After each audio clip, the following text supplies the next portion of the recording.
Okay, class को करते हैं स्टार्ट। कल की जो क्लास थी, फर्स्ट लेक्चर था कल, क्वांटम मैकेनिक्स को स्टार्ट किया था। तो कल हमने इसकी जो बेसिक थ्योरी थी, तो फर्स्ट था आपका बेसिक क्वांटम मैकेनिक्स। तो बेसिक्स से रिलेटेड जो इसकी थ्योरी थी उसको हमने कल डिस्कस कर लिया है, राइट। तो आज हम आगे इसकी प्रॉब्लम्स को करेंगे। कल तक आपने जो भी पढ़ा था उसको हम कैसे अप्लाई करेंगे, है ना। तो आज की क्लास में हम अप्लाई करना सीखेंगे कि प्रॉब्लम्स को किस तरह से हम अटेम्प्ट करें, जो भी आपको पता है उसको किस तरह से अप्लाई करना है और प्रॉब्लम को सॉल्व करने की अप्रोच क्या होनी चाहिए, ठीक है ना, उस पर बात करेंगे। और इसमें क्लास को स्टार्ट करने से पहले कुछ मैथमेटिकल टूल्स हैं जो क्वांटम मैकेनिक्स में जिनका यूज होगा उनको हम डिस्कस करेंगे, ठीक है। और साथ ही साथ मैं कल के लेक्चर के बारे में थोड़ा सा रिपीट कर दे रहा हूँ। कल हमने क्या था, सिंपली तो क्वांटम मैकेनिक्स इफेक्ट क्या है, क्लासिकल क्वांटम में डिफरेंस क्या है, उसको हमने डिस्कस किया था। एंड देन वेव फंक्शन क्या होता है, राइट। साथ ही साथ जो है आपने पढ़ा था कि जो है नॉर्मलाइजेशन कंडीशन क्या है, राइट। प्रोबेबिलिटी एम्पलीट्यूड क्या है, प्रोबेबिलिटी डेंसिटी क्या है, प्रोबेबिलिटी क्या है, प्रोबेबिलिटी करंट डेंसिटी क्या है, इनमें डिफरेंसेस क्या हैं उनको भी हमने समझा था, एक साथ हमने लिखा, राइट। और उनमें कंपैरेटिव स्टडी भी की थी। तो ये सब ने कल डिस्कस किया था और आज हम क्लास को आगे बढ़ाते हैं।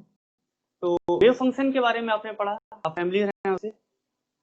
यहाँ एक क्वेश्चन पूछ लिया जाता है, ये जे 2017 में क्वेश्चन पूछा गया था, वेव फंक्शन की डायमेंशन के लिए भी वो पूछ लेता है यहाँ से रिलेटेड क्वेश्चन। तो वो गेट में भी पूछा जा सकता है आपके और नेट एग्जाम में भी पूछा जा सकता है, ठीक है ना। तो वेव फंक्शन की डायमेंशन कैसे लिखें, तो स्टार्टिंग वहीं से करता हूँ, ठीक है। फंक्शन की डायमेंशन कैसे लिखेंगे और then mathematical tools and then इस पे बेस्ड जो है प्रॉब्लम को हम लोग करेंगे, ठीक है ना। मेरी आवाज सबको क्लियर आ रही है? स्क्रीन यहाँ पर ये ठीक दिख रही है? मुझे रेस्पॉन्स चाहिए हर स्टूडेंट का। मैं आपसे क्वेश्चन पूछूं, जो कोई पूछे आप तुरंत रिप्लाई कीजिए, क्योंकि हमारी क्लास में फुल फ्रीडम है क्वेश्चन पूछने की। आवाज मेरी ठीक आ रही है? पहले रेस्पॉन्स दीजिए। Yes sir. हाँ, मैं कुछ भी पूछो रेस्पॉन्स तुरंत दीजिए, क्योंकि मैंने माइक ऑन करने की सबको परमिशन दी हुई है। सबके माइक ऑन भी है, तब भी मुझे कोई दिक्कत नहीं है। अभी इन जनरल माइक को ऑफ रखिए, जब क्वेश्चन रिप्लाई करना हो, मतलब कुछ पूछना हो, तब माइक को ऑन कीजिए। लेकिन अगर आप कंटिन्यू माइक ऑन रखते हैं तब भी हमें कोई दिक्कत नहीं है, हमारे सिस्टम में कोई इससे कोई प्रॉब्लम नहीं है। तो आप कंटिन्यू अपना माइक भी ऑन रख सकते हैं, ठीक है, राइट। बात समझ में? तो मैं कुछ भी पूछता आप रिस्पॉन्स दीजिए, जब आप रिस्पॉन्स देते हैं तो मुझे पढ़ाने में अच्छा लगता है, राइट। तो रिस्पॉन्स बहुत जरूरी है। चलिए हेडिंग डालिए, dimension of wave function, okay.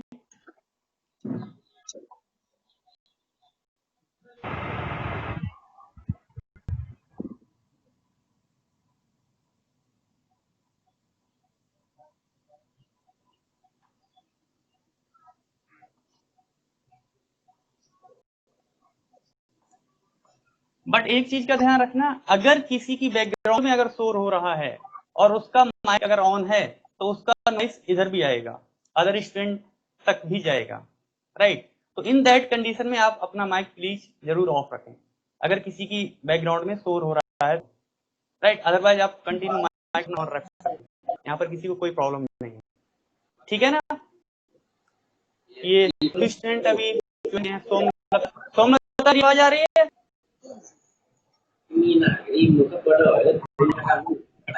सोमलता आप अपना माइक ऑन कीजिए, आपकी मोबाइल की जो स्क्रीन है उसमें देखिए, हाँ, जो लेफ्ट लोअर कॉर्नर है वहां पर माइक है, ऑप्शन है माइक ऑन, है ना।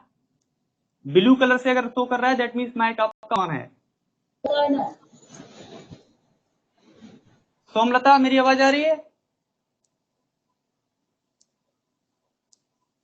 अच्छा, दूसरी बात, इसमें चैटिंग का भी ऑप्शन है, आप चैटिंग से भी अपना क्वेश्चन चैटिंग के थ्रू भी पूछ सकते हैं, अगर इन केस किसी की आवाज नहीं आती है। कई बार आवाज ना आने का रीजन होता है आपके यार जो इंटरनेट की स्पीड है वो है ना, तो वो आपकी रिस्पॉन्सिबिलिटी है, हमारे से कोई प्रॉब्लम नहीं है, सबने एडवांस सिस्टम है हमारा, ठीक है। तो हाँ, आवाज आ रही है, ठीक है, इनका रिप्लाई आ गया है, राइट। देखिए सोमता आपकी अगर किसी स्टूडेंट का नाम आ हो इनकेस, तो आप अपने मोबाइल की स्क्रीन को लेफ्ट साइड में स्लाइड कर लीजिए। आपकी मोबाइल की स्क्रीन पे नीचे देखिए 2 बबल बने होंगे। स्क्रीन को जब आप लेफ्ट साइड में स्लाइड करेंगी तो स्क्रीन सेकंड बबल पर सेट हो जाएगी, एंड इन दैट केस आपको सिर्फ और सिर्फ व्हाइट बोर्ड दिखाई देगा, किसी तरह का कोई डिस्टरबेंस आपकी स्क्रीन पे नहीं होगा। और मोबाइल की स्क्रीन को लैंडस्केप में रखें ताकि आपको पूरा वीडियो वहां दिखाई देगा। पोर्ट्रेट में रखेंगे तो वीडियो वहां पे आएगा, ठीक है ना। तो मोबाइल की इसको आप अपना रोटेट कर लीजिए, राइट, ठीक है। क्लास को मैं आगे बढ़ाता हूं।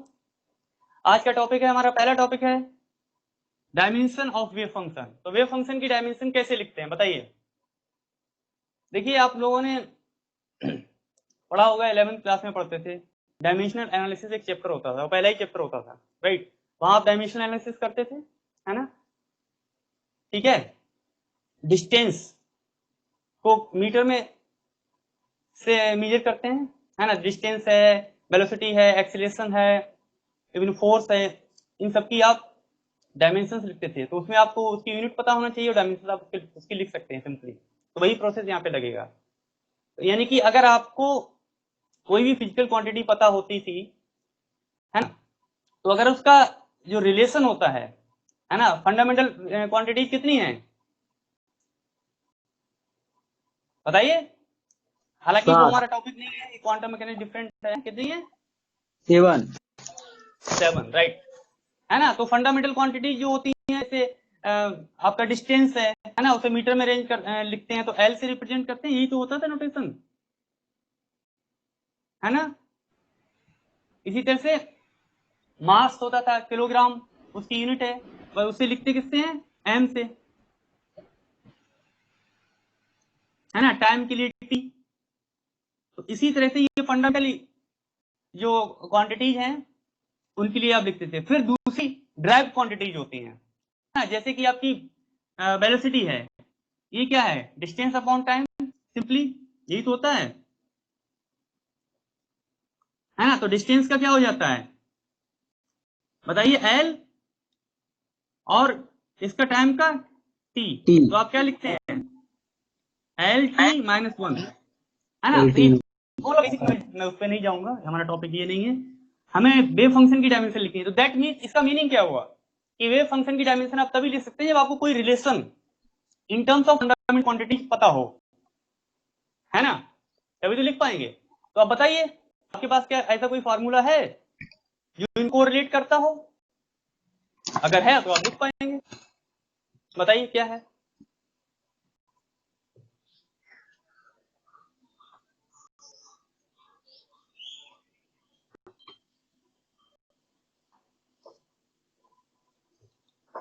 नहीं पता है? नॉर्मलाइजेशन कंडीशन पता है ना, है ना। ये क्या होती है? Integral psi star into d tau, है ना, इक्वल्स टू 1, ये होता है ना। इसको आप ऐसे भी लिख सकते हैं ना, इंटीग्रल मॉड ऑफ साई का square into d tau equals to 1, यही फार्मूला होता है ना। डी टाउ क्या है आपका? ये वॉल्यूम एलिमेंट है, यस सर, है ना। एंड इन 3D में आप इसको कैसे लिख सकते हैं? जो डी टाउ है, अगर कार्डिक कोऑर्डिनेट सिस्टम को मैं कंसीडर करूं सिंपली, तो ये क्या हो जाएगा? dx dy dz, ये होता है ना। 2D में है तो dx dy, 1D में है तो dx, राइट। आप लोगों को पता है। इसका मीनिंग ये हुआ कि इसकी डायमेंशन अगर हम लिखना चाहें, अब डी टाउ है तो डी टाउ यानी जो डी टाउ क्या है? वॉल्यूम एलिमेंट है ना। तो इसकी डायमेंशन क्या हो जाएगी? इसको आप लेंथ, यही तो लिखेंगे, बताइए। तो लिखिए इन 3D। अगर फंक्शन की डायमेंशन आपको लिखनी हो तो इन 3D आप जो है ये मॉड ऑफ साई स्क्वायर, इसको किस तरह से लिख सकते हैं बताइए? 1 अपॉन वॉल्यूम, इसको ऐसे लिख लीजिए,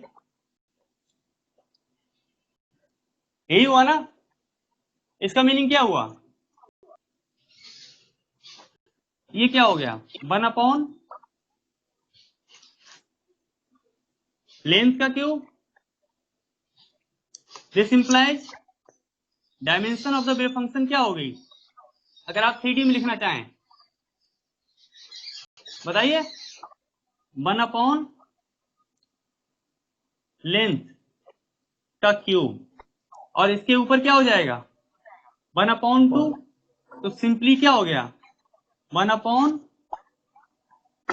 लेंथ की पावर 3/2 लिखेंगे, या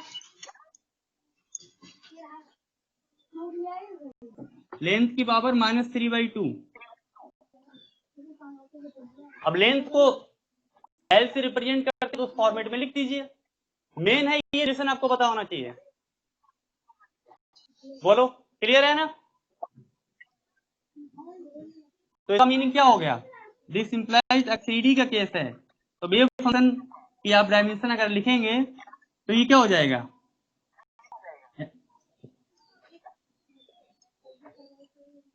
L to the power -3/2। बोलो क्लियर है? Yes sir.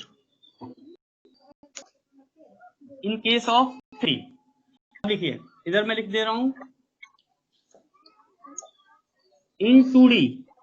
अगर 2D की बात करें तो ये क्या होगा डायमेंशन का स्क्वायर, ये आप क्या लिखेंगे 1/, लेंथ स्क्वायर लिखेंगे। Yes sir.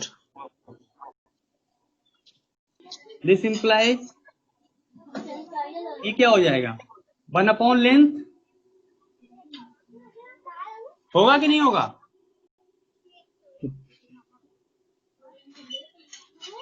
इसका मीनिंग क्या हो गया एल की पावर -1 ना 2D में, और 1D में क्या हो जाएगा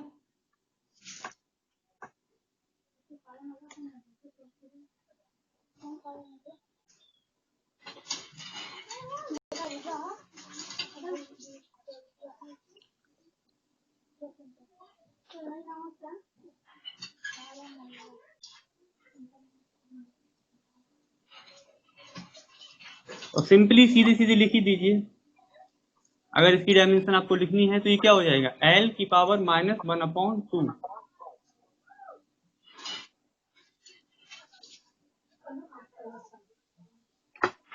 ये बने, तो इससे रिलेटेड कोई क्वेश्चन आकर आ जाता है तो आप कर सकते हैं, ठीक है, ये जानकारी आपको होनी चाहिए। अब हम आगे बढ़ते हैं, हमारा नया नेक्स्ट टॉपिक है। मैंने कहा था कि मैथमेटिकल टूल्स के बारे में मुझे बताना है, तो मैथमेटिकल टूल्स में यहाँ पर मेन है use of gamma function. Gamma function का यूज करके आप इंटीग्रल को कैसे सॉल्व करते हैं। यहाँ पर क्वांटम मैकेनिक्स में बहुत सारे ऐसे इंटीग्रल होंगे जिनको आपको गामा फंक्शन का यूज करके जिन्हें सॉल्व करना होगा। और क्वांटम मैकेनिक्स के फर्स्ट लेवल से लेकर लास्ट तक स्कैटरिंग थ्योरी तक गामा फंक्शन आपका पीछा नहीं छोड़ने वाला, याद रखना। इसलिए आप लोग जो अपनी क्वांटम मैकेनिक्स की जो कॉपी बना रहे हैं स्टार्टिंग की कम से कम 2 पेज बैंक छोड़ दीजिए। जो इंपॉर्टेंट फॉर्मूलाज होंगे वो मैं बताता रहूंगा, आप उनको स्टेप बाय स्टेप नोट करते रहें कॉपी पर, ओके, ताकि ड्यूरिंग द कोर्स आपकी नजर उन पर पड़ती रहेगी और आप उनको रिवाइज करते रहेंगे, आपके दिमाग में वो रहेगा, है ना। तो जो चीज दिखती है वही उसी पे दिमाग चलता है ना। तो हमेशा उन्हीं चीजों को देखो जो आपके काम की हो, बाकी चीजों को मत देखो, ठीक है ना। चलिए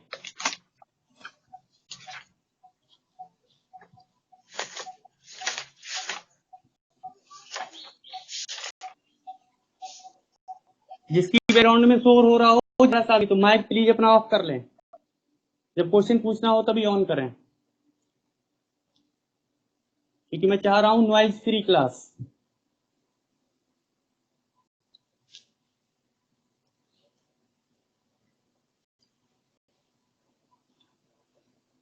next topic mathematical tools, heading डालिए।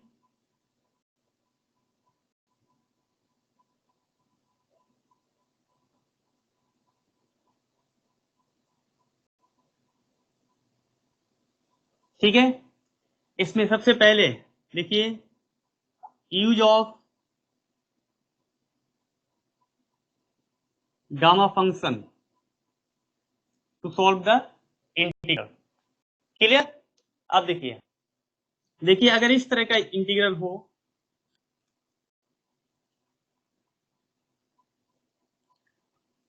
Integral 0 to infinite e to the power minus alpha x into x to the power n into dx, इस इंटीग्रल की वैल्यू क्या होती है पता है किसी को?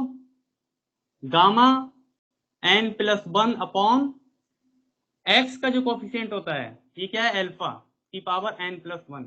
याद रखना हमेशा, जिंदगी भर के लिए याद कर लीजिए, इसे बहुत काम आएगा।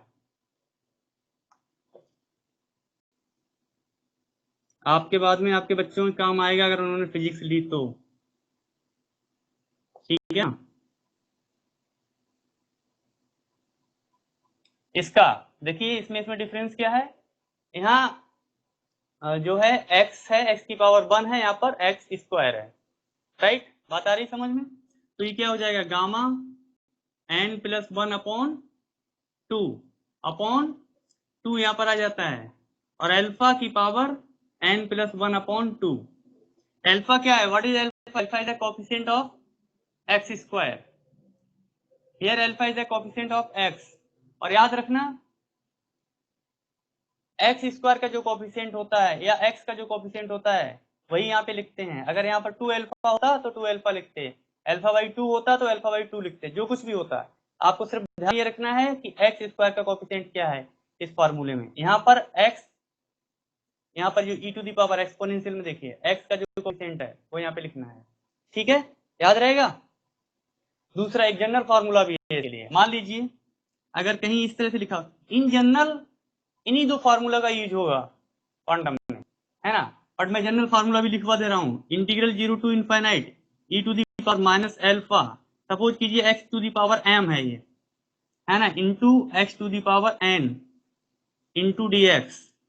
अगर इस तरह से लिखा हुआ है तो आप लिख लीजिए gamma n plus 1 upon m, ये हो जाएगा, ठीक है, अपॉन m एंड अल्फा की power n plus 1 upon m।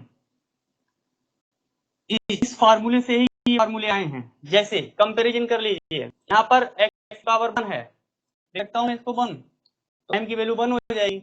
तो इस फार्मूले में m की जगह पे 1 कीजिए पुट, तो यही आ जाएगा गामा n प्लस 1 1 अल्फा की power n plus 1।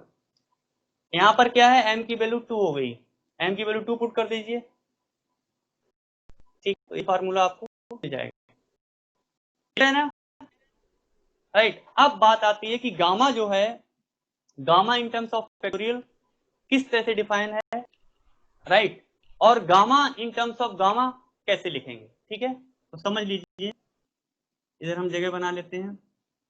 Gamma n plus 1 जो होता है वो क्या होता है? Equal two factorial n equal होता है, ठीक है, राइट। इसका मीनिंग क्या हुआ? अगर गामा n कहीं लिखा हुआ है तो आप n माइनस 1 फैक्टोरियल लिखेंगे। तो ये तो है in terms of the factorial. जैसे आपको कहीं लिखा हुआ है गामा 5, इसका मीनिंग क्या हुआ? फैक्टोरियल 4, और फैक्टोरियल 4 सभी कैलकुलेट करना जानते हैं, 4 into 3 into 2 into 1, simple, right. But problem तब आती है gamma in terms of gamma. जैसे गामा 5/2 है अगर, तो गामा 5/2 के लिए आप कैसे लिखोगे? फैक्टोरियल 3/2 लिखोगे क्या एक कम करके? नहीं, तो उसको गामा के टर्म्स में ही लिखेंगे। देखिए अगर लिखा हुआ है गामा n कहीं लिखा हुआ है, ठीक है, तो gamma in terms of gamma कैसे डिफाइन है, कोई बता सकता है? देखिए इसे लिखेंगे एक कम करके, n minus 1 into gamma n minus 1, ठीक है। और गामा हाफ जो होता है इसकी वैल्यू होती है √π। ये चीजें आपको याद रखनी है, इनका यूज होगा सीधे सीधे, ठीक है। अब यहां पर देखिए एग्जाम्पल के तौर पे, जैसे अगर कहीं लिखा हुआ है गामा 5/2, तो आप इसको मत अप्लाई कीजिए, इसको अप्लाई कीजिए। ये क्या कहता है? एक कम कीजिए, यानी कि 5/2 माइनस 1 तो कितना हुआ? 3/2 इंटू गामा। अब गामा 3/2 को भी इसी तरह से ओपन किया जा सकता है, तो करते हैं 3/2, गामा 3/2 को कैसे लिख सकते हैं, एक कम करके, यानी कि 1/2 इंटू गामा 1/2। गामा 1/2 क्या है, √π, तो दैट मीन्स ये हो गया 3/2 इंटू 1/2 इंटू √π। इस तरह से इसको ओपन करेंगे। अब जब आप न्यूमेरिकल प्रॉब्लम्स को सॉल्व करेंगे तब इसका जो है यूज होगा। बात आ रही समझ में?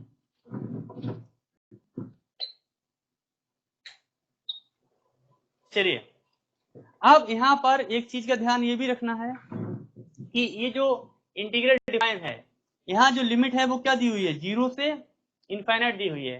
कई बार ऐसा आपको देखने को मिलेगा कि लिमिट जो है 0 से इनफाइनाइट नहीं होगी, वो माइनस इनफाइनाइट से प्लस इनफाइनाइट हो सकती है या कुछ भी हो। आपको हमेशा लिमिट अगर 0 से इनफाइनाइट है तभी आप इसको अप्लाई कर सकते हैं। ठीक है, तो लिख लीजिए, आपको पहले से ही पता होगा डेफिनेट इंटीग्रल की कुछ प्रॉपर्टीज होती हैं, आपने 12th में पढ़ा होगा इंटीग्रल कैलकुलस में। सपोज कीजिए इस तरह से लिखा हुआ है minus infinite two plus infinite fx into d x. ठीक है, इसको आप कैसे लिख सकते हैं, नोट करके लिख लीजिए चाहो तो, इसको है ना, इसको आप लिखेंगे 2 टाइम्स करके लिख सकते हैं, 2 times limit 0 to infinite fx into d x, इस तरह से लिख सकते हैं। बट कब, if fx is the even function, only in that case you can write like this. Otherwise, if fx is not even function, means if fx is the odd function, then this integral will be 0, right? तो देखिए कब, if fx आपका क्या है, even function है, simple है, ठीक है, और ये इंटीग्रल हो जाए 0 if fx आपका क्या है, ऑड फंक्शन, है ना। मैं चाहता तो ये सब एस्केप करके सीधे पढ़ा सकता था, बट मैं ऐसा करता नहीं हूं। ठीक है, अब इवन फंक्शन ऑड फंक्शन कैसे चेक करते हैं ये भी आपको पता ही होगा।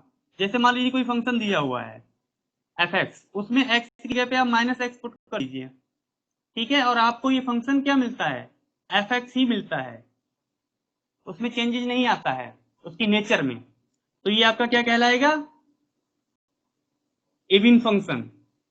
क्लियर है, और x की जगह पे आपने -x पुट किया और ये आ गया -f(x), तो ये क्या कहलाता है आपका, ऑड फंक्शन। यही तो होता है, पता है ना। तो ये जो है कुछ टूल्स हैं जिनका यूज होगा क्वांटम मैकेनिक्स में, राइट, ठीक है ना। सब लोग जो है हो गए, राइट, इसको इरेज कर दूं, आगे बढ़े। चलिए,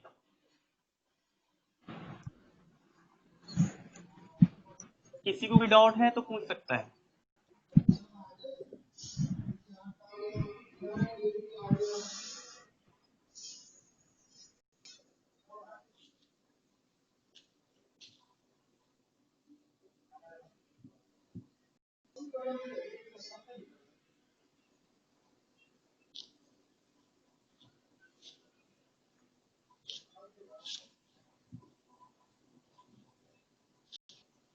अब हम लोग प्रॉब्लम करते हैं, ठीक है, थ्योरी ने पढ़ लिया है, तो जैसा कि हमारा ट्रेडिशनल वे है, पहले हम कंसेप्ट को पढ़ते हैं, समझते हैं उसको, एंड देन उसको अप्लाई करना सीखते हैं। अप्लाई करने के लिए जो है प्रॉब्लम्स देते हैं, ठीक है ना, कुछ स्टैंडर्ड प्रॉब्लम्स हैं उनको लेंगे, एग्जाम में पूछी गई प्रॉब्लम्स हैं उनको लेंगे और हम लोग वहां पर प्रैक्टिस करेंगे, राइट।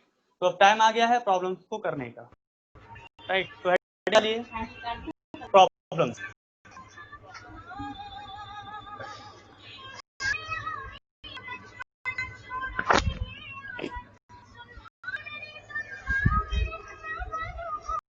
अरे ये कौन महान भाव ज्वाइन किए हैं, आपके बैकग्राउंड से आवाज आ रही है जनाब, आप अपना माइक को ऑफ कर लीजिए। Shivaram Behera from Orissa, am I right? Yes या हाँ, यहाँ पे एक तीसरी आंख भी है, वो सब देखती रहती है, ठीक है ना, सब पता है कौन ज्वाइन कर रहा है, कौन जो है नहीं कर रहा है। खैर कोई नहीं, ज्वाइन तो कोई भी, आप आईडी कल भेज दी गई थी तो आपने उसके थ्रू ज्वाइन किया है, इट्स ओके, बट आप ऐसा माइक जो है ऑफ रखें, मतलब अगर आपकी बैकग्राउंड में अगर नॉइज हो रहा है तो आप उससे माइक को ऑफ रखें, क्योंकि अगर आप माइक ऑन रखेंगे तो आपके बैकग्राउंड की नॉइज यहाँ तक आएगी, मेरे तक आएगी, उड़ीसा से आपकी आवाज जो है दिल्ली आ जाएगी सीधे, है ना, और सारे स्टूडेंट को भी सुनाई देगी, यानी कि इंडिया की हर स्टेट में पहुंच जाएगी। तो प्लीज नॉइज को जो है ना भेजें। हाँ, अपना क्वेश्चन आप पूछ सकते हैं, ठीक है। अच्छा, दूसरी बात यह है कि मेरा जो कल का लेक्चर है, कल मुझे टाइम नहीं मिल पाया, आज मैं उसको अपलोड कर दूंगा। अभी स्टार्टिंग के कुछ लेक्चर तो हम डायरेक्ट यूट्यूब पे ही अपलोड करेंगे ताकि सबको मतलब सभी लोग उसे देख सकेंगे, और सारे लेक्चर यूट्यूब पे नहीं मिलने वाले, वो सिर्फ और सिर्फ इसी ऐप में मिलेंगे। यानी कि जो भी क्लास यहाँ पर लाइव क्लास चल रही है, राइट, तो इस लाइव क्लास की आपको पता है रिकॉर्डिंग होती है। तो हमारा जो सिस्टम है साइंस विजन का, आपको डायरेक्ट लाइव क्लास तो देता ही है, साथ ही साथ उसकी रिकॉर्डिंग भी आपको प्रोवाइड करवाता है ना। लाइव क्लास में बेनिफिट ये है कि आपका एक तो शेड्यूल बन जाता है कि हाँ भाई इस समय क्लास होनी है, तो आप एक रेगुलरिटी बनती है, और साथ ही साथ आप अपना डाउट भी पूछ पाते हैं, है ना, इसलिए ये बेस्ट है। और साथ ही साथ जो है इसकी रिकॉर्डिंग भी आपको इसको इसलिए दी जाती है कि पहली बात तो अगर कोई स्टूडेंट की मान लीजिए क्लास छूट जाती है तो वो रिकॉर्डिंग को देख सकता है। दूसरी बात, आप लोग भी जो ज्वाइन कर रहे हैं वो भी जब रिवीजन करना चाहें या पढ़ने का मन ना करे तो पता लगा चलो सर का लेक्चर ही ऑन करके देख लेते हैं, कुछ पढ़ने का मन करेगा, राइट, बात आई समझ में। तो उस पर्पज से भी जो है रिकॉर्डिंग बहुत जरूरी है। तो दैट मीनिंग सिंपल सा ये है कि आपको यहाँ लाइव क्लासेस भी मिलेंगी, उसके साथ साथ वीडियो बैकअप भी मिलेगा, ठीक है ना। तो वो वीडियो बैकअप जो है, लेकिन वो वीडियो बैकअप सबके लिए अवेलेबल नहीं होगा। जो स्टूडेंट हमारे जो मतलब बाकायदा प्रॉपरली जो रजिस्टर्ड हैं, जिनका एडमिशन होगा, उन्हीं को वो लेक्चर्स मिलेंगे, है ना। यूट्यूब पे हम लोग कुछ लेक्चर डालते हैं, सारे लेक्चर तो यूट्यूब पे हम नहीं डाल सकते। पब्लिक जो लेक्चर होंगे वो कुछ लेक्चर ही पब्लिक होते हैं, सारे लेक्चर पब्लिक नहीं होते हैं। तो सारे लेक्चर जो मिलेंगे वो आपकी मेल पे मिलेंगे, और मेल पे हम यहाँ से लिंक भेजेंगे, वो लिंक आपको मिलेगा। आप लिंक पे जैसे क्लिक करेंगे तो वो लेक्चर आपका ओपन हो जाएगा। और एक हमारा दूसरा सर्वर है, सर्वर का आपको बता दिया जाएगा। उस सर्वर पे आप जैसे ही जाएंगे तो सारे लेक्चर आपको मिल जाएंगे। बट जो लिंक आपको भेजा जाता है वो लिंक सिर्फ आप ही देख सकते हैं, यानी कि वो लिंक अगर आपने किसी दूसरे स्टूडेंट को भी सेंड कर दिया अगर, तो वो स्टूडेंट भी जो है उस लेक्चर को नहीं देख सकता। ये खास बात है, यानी कि जिसको यहाँ से अलाउ किया जाएगा वही देख पाएगा उसको, और कोई उसको नहीं देख सकता, ठीक है ना। तो ये प्रोसेस है, राइट। तो कुछ लेक्चर तो पब्लिक जाएंगे, कल वाला लेक्चर आज मैं अपलोड कर दूंगा यूट्यूब पे, तो आप कल वाला लेक्चर जरूर देख लीजिए ताकि बेसिक्स आपके क्लियर हो जाए, ठीक है। तो आज की क्लास में प्रॉब्लम्स की क्लास है, तो हम प्रॉब्लम्स को आगे बढ़ाते हैं। गायत्री ने भी ज्वाइन किया है। गायत्री, मेरी आवाज आ रही है? हाँ, आवाज आ रही है। हेलो, आ रही है, ओके। वीडियो अपना ऑफ रखना और माइक को अपना ऑन रखिए, है ना। जब भी आपको कोई क्वेश्चन पूछना हो तो आप अपना जो है माइक ऑन करके, ऑफ भी रख सकते हैं, माइक ऑन करके आप क्वेश्चन पूछ लीजिए, राइट। और अगर ग्राउंड में नॉइज हो रहा हो तो माइक को जरूर ऑफ कर दें, ठीक है। दूसरी बात यह है कि आपके मोबाइल पे अगर का कोई नाम आ रहा हो अगर, तो लेफ्ट साइड में स्लाइड कर दीजिए। जब आप अपनी मोबाइल की स्क्रीन को लेफ्ट साइड में स्लाइड कर दोगे तो जो है आपको सिर्फ और सिर्फ व्हाइट बोर्ड ही दिखाई देगा। और मोबाइल को लैंडस्केप में कर लीजिए ताकि पूरी फुल स्क्रीन पे आपको वीडियो दिखाई दे। अगर पोर्ट्रेट वे में रखेंगे तो वो आपको आधा स्क्रीन पे वीडियो आएगा, है ना। तो लैंडस्केप में उसको कर लीजिए, ठीक है। बाकी वीडियो साउंड क्लियर है, किसी तरह कोई प्रॉब्लम तो नहीं है ना, ठीक है ना। चलिए, तो आगे बढ़ते हैं प्रॉब्लम्स की तरफ, ठीक है। तो पहले हम कुछ बेसिक प्रॉब्लम्स कर लेते हैं, क्योंकि ये करना इसलिए भी जरूरी है कि अगर ये नहीं आता है तो आगे की प्रॉब्लम वैसे भी नहीं कर पाएंगे, है ना। हालांकि मैं एक चीज बता दूं कि अभी जो पहली जो 2 3 4 प्रॉब्लम कराऊंगा, यहाँ से कोई भी क्वेश्चन एग्जाम में नहीं पूछा जाएगा, है ना। तो मैं आपको पढ़ाते समय, सिलेबस को कराते समय ये भी हमेशा बताता चलूंगा कि क्या पूछा जाएगा क्या नहीं पूछा जाएगा, किस पे ध्यान ज्यादा देना है किस पे ध्यान कम देना है। लेकिन हमें बहुत सारे कंसेप्ट वो भी पढ़ने होते हैं जो एग्जाम में तो डायरेक्टली नहीं पूछे जाते हैं, बट वो हमको आना चाहिए। अगर वो नहीं आएंगे तो जो एग्जाम में पूछे जाते हैं जो क्वेश्चन, वो फिर अटेम्प्ट नहीं हो पाएंगे, बेसिक अगर वीक हो गया। तो इसलिए जो है कुछ बेसिक क्वेश्चन भी आपको करने होते हैं कंसेप्ट पर एक अच्छी पकड़ बनाने के लिए, ठीक है ना। बात आ रही समझ में? तो करें क्लास को स्टार्ट, आगे बढ़ाएं। चलिए, पहला क्वेश्चन लिखिए। पहला क्वेश्चन जो है काफी इंपॉर्टेंट है, नॉर्मलाइजेशन रिलेटेड क्वेश्चन है ना। यहाँ पर आपको दिखना है नॉर्मलाइज है या नहीं है, और नहीं है नॉर्मलाइज तो आप नॉर्मलाइज इसको कैसे करेंगे। क्वांटम मैकेनिक्स की सबसे बेसिक प्रॉब्लम है, तो स्टार्टिंग में बेसिक प्रॉब्लम से ही कर रहा हूँ, राइट। उसके बाद में हम एडवांस लेवल की प्रॉब्लम्स करेंगे और आज ही करेंगे, ठीक है। चलिए, तो पहला क्वेश्चन है, लिखिए कंसीडर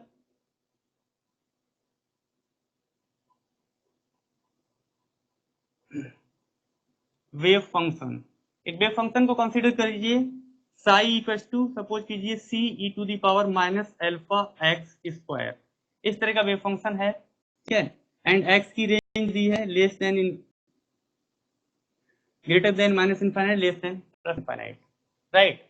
देखिए अब ये वेव फंक्शन जो है नॉर्मलाइज नहीं है, वैसे नॉर्मलाइज चेक भी कर सकते हैं नॉर्मलाइज है या नहीं है, ठीक है। अब ये जो वेव फंक्शन है याद आ रहा है इसकी नेचर क्या है, ये गॉसियन वेव फंक्शन है, हार्मोनिक ऑसिलेटर का जो ग्राउंड स्टेट वेव फंक्शन है वो है। आपको यहाँ पर फाइंड नॉर्मलाइजेशन कांस्टेंट सी को आपको फाइंड आउट करना है, राइट। अब दूसरी बात समझ लीजिए, क्वांटम मैकेनिक्स में हमेशा आप जो वेव फंक्शन यूज करेंगे तो वो वेव फंक्शन नॉर्मलाइज होना चाहिए, अगर नॉर्मलाइज नहीं है तो आप उसको नॉर्मलाइज कर लीजिए, इस पे मैं कल टॉक कर पाऊंगा ऑलरेडी, राइट। अब बात यह है आती है कि चेक कैसे करेंगे। तो नॉर्मलाइजेशन कंडीशन आपको पता है, नॉर्मलाइजेशन कंडीशन में जब आप वेव फंक्शन इसकी वैल्यू पुट करके जब इंटीग्रल सॉल्व करेंगे तो हमेशा इक्वल टू 1 आना चाहिए, अगर 1 आ रहा है तो दैट मींस वेव फंक्शन आपका नॉर्मलाइज है, अदरवाइज आपका वेव फंक्शन नॉर्मलाइज नहीं है, राइट। तो चलिए क्वेश्चन को सॉल्व करते हैं। देखिए नॉर्मलाइजेशन कंडीशन क्या है आपकी, integral psi star psi into d tau equal to 1 ये होती है ना।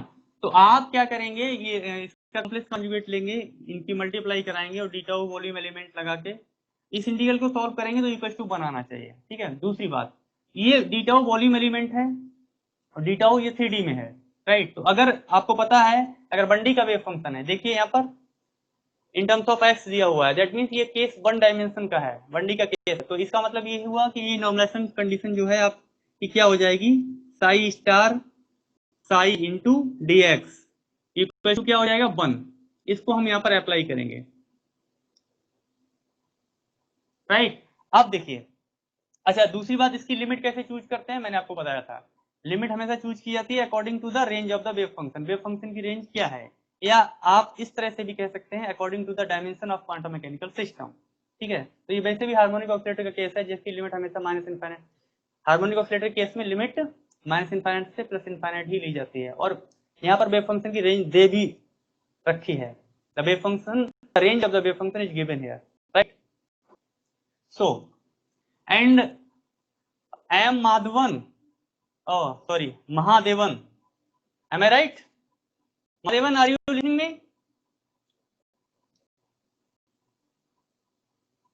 Are you listening me? Actually some students from South India, they are not much comfortable in Hindi, so the lecture will be in bilingual, English and Hindi both, right? If you are getting any problem please inform me, right? क्योंकि हम लोग थोड़ा habitual हो चुके हैं ना हिंदी के, तो बहुत ज्यादा स्टूडेंट हिंदी वाले होते हैं, तो हिंदी में ही पता लगा चल रहा है, right. If you getting any problem please inform me or message me, right? English for you, right? Okay, let's go. So this is the wave function psi, so take its complex conjugate psi star. Now this is c star e to the power minus alpha x square, right? Now put it here and the limit will be minus infinite to plus infinite, right? So integral minus infinite to plus infinite c star e to the power minus alpha x square into c e to the power minus alpha x square into dx equals to 1. Simple. So c star into c mod of c square, take it outside from the integral minus infinite to plus infinite limit e to the power, now e to the power minus 2 alpha x square into dx equals to 1. Clear? Now you need to solve this integral, and how we solve this integral, by using the gamma function, right? So what is the gamma function? Integral limit 0 to infinite e to the power minus alpha x square into x to the power n into dx right? This is equals to 1. Clear? And now compare this with this integral. The limit should be 0 to infinite, right? And here the limit is the minus infinite to plus infinite. So first convert it in limit from 0 to infinite. So how you can convert it? First check this function. Is this even or odd? So check here. The variable is x, and here this is x square. So if you are putting x equals to minus x, then is there any change in this function? No change. This means this is the even function. If the function is even, then in that case you can put it, you can write it 2 times limit 0 to infinite. Clear? So this implies mod of c square into 2 limit 0 to infinite e to the power minus 2 alpha x square into dx equals to 1. Now compare it. Here this term x to the power n, and here nothing. That means you can write it x to the power 0, because x to the power 0 is 1. किसी की भी power अगर आप 0 कर दें तो वो क्या होता है? 1 ही होता है, कोई फर्क तो पड़ेगा नहीं. Now compare it with this. This means n equals to क्या हो गया? 0. Now ये क्या लिख दिया? ये 1 के इक्वल क्या होता है? आप लोगों ने याद भी नहीं दिलाया. नॉर्मलाइजेशन कंडीशन थोड़ा ही है. ये क्या होता है? Gamma n plus 1 upon 2 into alpha to the power n plus 1 upon 2. यही तो लिखवाया था अभी, याद दिला दिया करो, ध्यान रखो. ठीक है ना? ये इंटीग्रल यही होता है ना. चलिए इस इंटीग्रल को यहां पर अप्लाई कीजिए. क्या हो गया? ये मॉड ऑफ c का square into 2. Now x to the power 0 means gamma 0 plus 1 upon 2 means gamma half upon 2 into alpha to the power n plus 1 by 2. So alpha is the coefficient of x square, and here in this case the coefficient of x square is 2 alpha. So this will be 2 alpha to the power n plus 1 by 2. n is 0, so power is 1 upon 2 equals to 1. Simple. 2 से 2 cancel out. तो ये क्या हो गया? Mod of c का square equals to 2 alpha की power 1 upon 2. अब ये क्या है? Gamma half. गामा हाफ क्या होता है? Root pi. तो ये अपॉन में चला जाएगा. तो इसका मतलब क्या हो गया? 2 अल्फा अपॉन पाई की पावर 1 अपॉन 2 या under root 2 alpha upon pi. Okay, this means mod of c क्या आ गया? 2 alpha upon pi to the power 1 upon 4. यही आया ना? बोलिए. तो इसका मीनिंग क्या हुआ? आपका जो नॉर्मलाइज्ड वेव फंक्शन है अब क्या हो गया? Psi equals to 2 alpha upon pi to the power 1 upon 4 e to the power minus alpha x. ये हो गया आपका नॉर्मलाइज्ड वेव फंक्शन. इस वेव फंक्शन को अगर आप चेक करेंगे नॉर्मलाइजेशन कंडीशन में लगा के, तो ये इंटीग्रल बन के ऊपर आएगा. क्लियर? तो एक सिंपलेस्ट प्रॉब्लम थी. तो कैसे करते हैं इसको सोल्व, राइट? वो प्रोसेस बताना था, इसलिए इस प्रॉब्लम को कराना पड़ा. ठीक है, आगे बढ़ते हैं.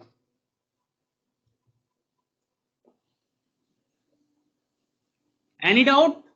अगर किसी कोई डाउट हो तो आप पूछ लीजिए. फुल फ्रीडम है क्वेश्चन पूछने की.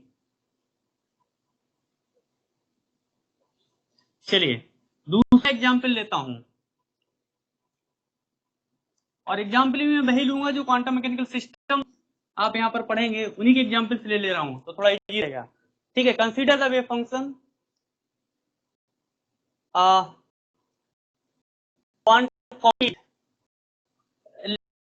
मिल जाएगा. You will get the link for the lecture. It's the recorded lecture, so no need to note down, right? मतलब simply worry not, okay, don't worry for note, right, you can note by the lecture, simple. So consider wave function ले लीजिए इस बार infinite square well potential का case ले लेते हैं, ठीक है।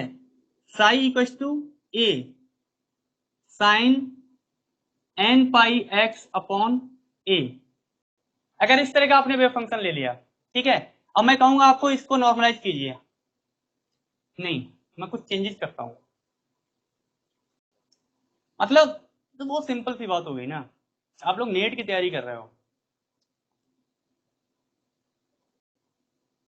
मैं आपको कुछ क्वेश्चन दे रहा हूं, फर्स्ट सेकंड, नहीं ऐसे लीजिए, नहीं कैसे लिखिए, ए साइन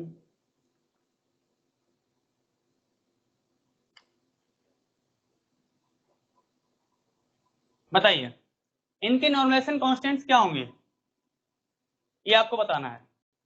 इतनी क्वांटम तो पढ़ चुके हैं ना आप लोग, बीएससी में भी पढ़े होंगे और एमएससी में भी पढ़े होंगे, बताइए, थोड़ा डिस्कशन ही कर लेते हैं तभी क्लास को आगे बढ़ाते हैं।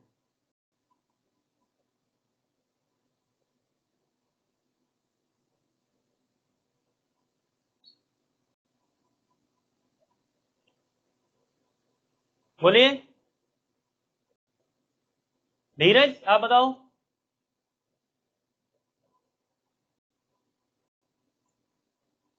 धीरज आवाज आ रही है? अरे मैंने हिंट दे दिया, सीधे सीधे इनफाइनाइट स्क्वायर पोटेंशियल केस हो गया, इनफाइनाइट स्क्वायर पोटेंशियल केस में इसका नॉर्मलाइजेशन कांस्टेंट नहीं याद है क्या? बताओ कौन बताएगा? मोनिका आप बताइए।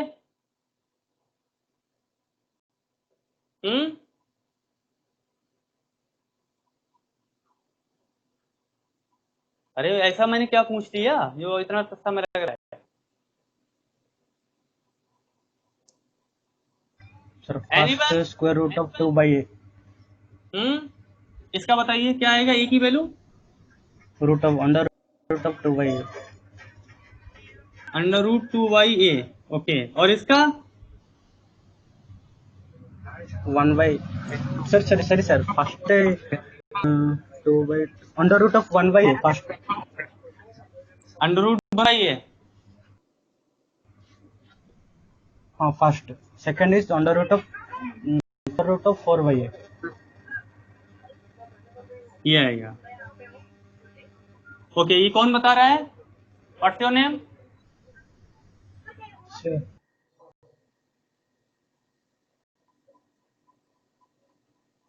अपना नाम भी बता दीजिए साथ ही साथ।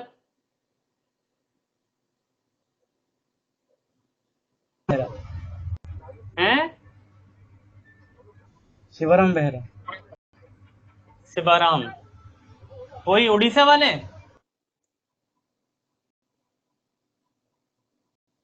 Shivaram Orissa? Yes sir. Okay, actually 2 Shivaram हैं इसलिए थोड़ा सा कंफ्यूजन रहता है। चलिए, उड़ीसा में सब ठीक ठाक है, तूफान वूफान तो नहीं आ रहा है?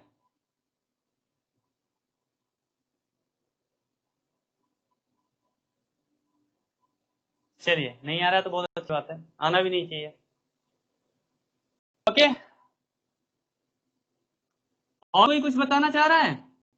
अच्छा एक बात बताइए, जैसे अगर मैं आपको ये देता psi equals to a sin n pi x upon a, तो इसका नॉर्मलाइजेशन कांस्टेंट आप क्या लिखते?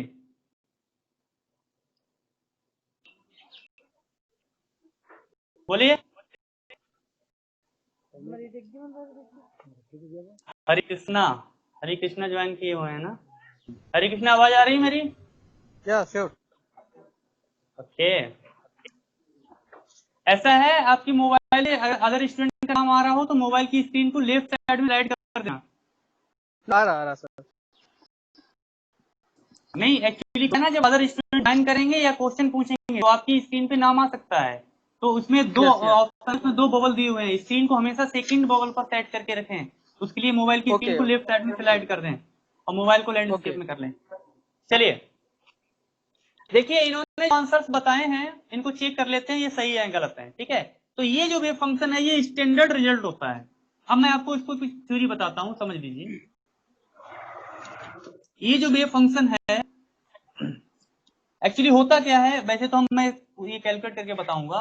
जैसे मान लीजिए ये कोई इनफाइनाइट बेल है, ठीक है ना, इसकी लेंथ 0 से क्या है a, बाउंड्री पे पोटेंशियल क्या है इनफाइनाइट, राइट। इसके अंदर का पोटेंशियल 0 होता है, इसके अंदर पार्टिकल कंफाइंड है, ये मूव करता है ना, राइट।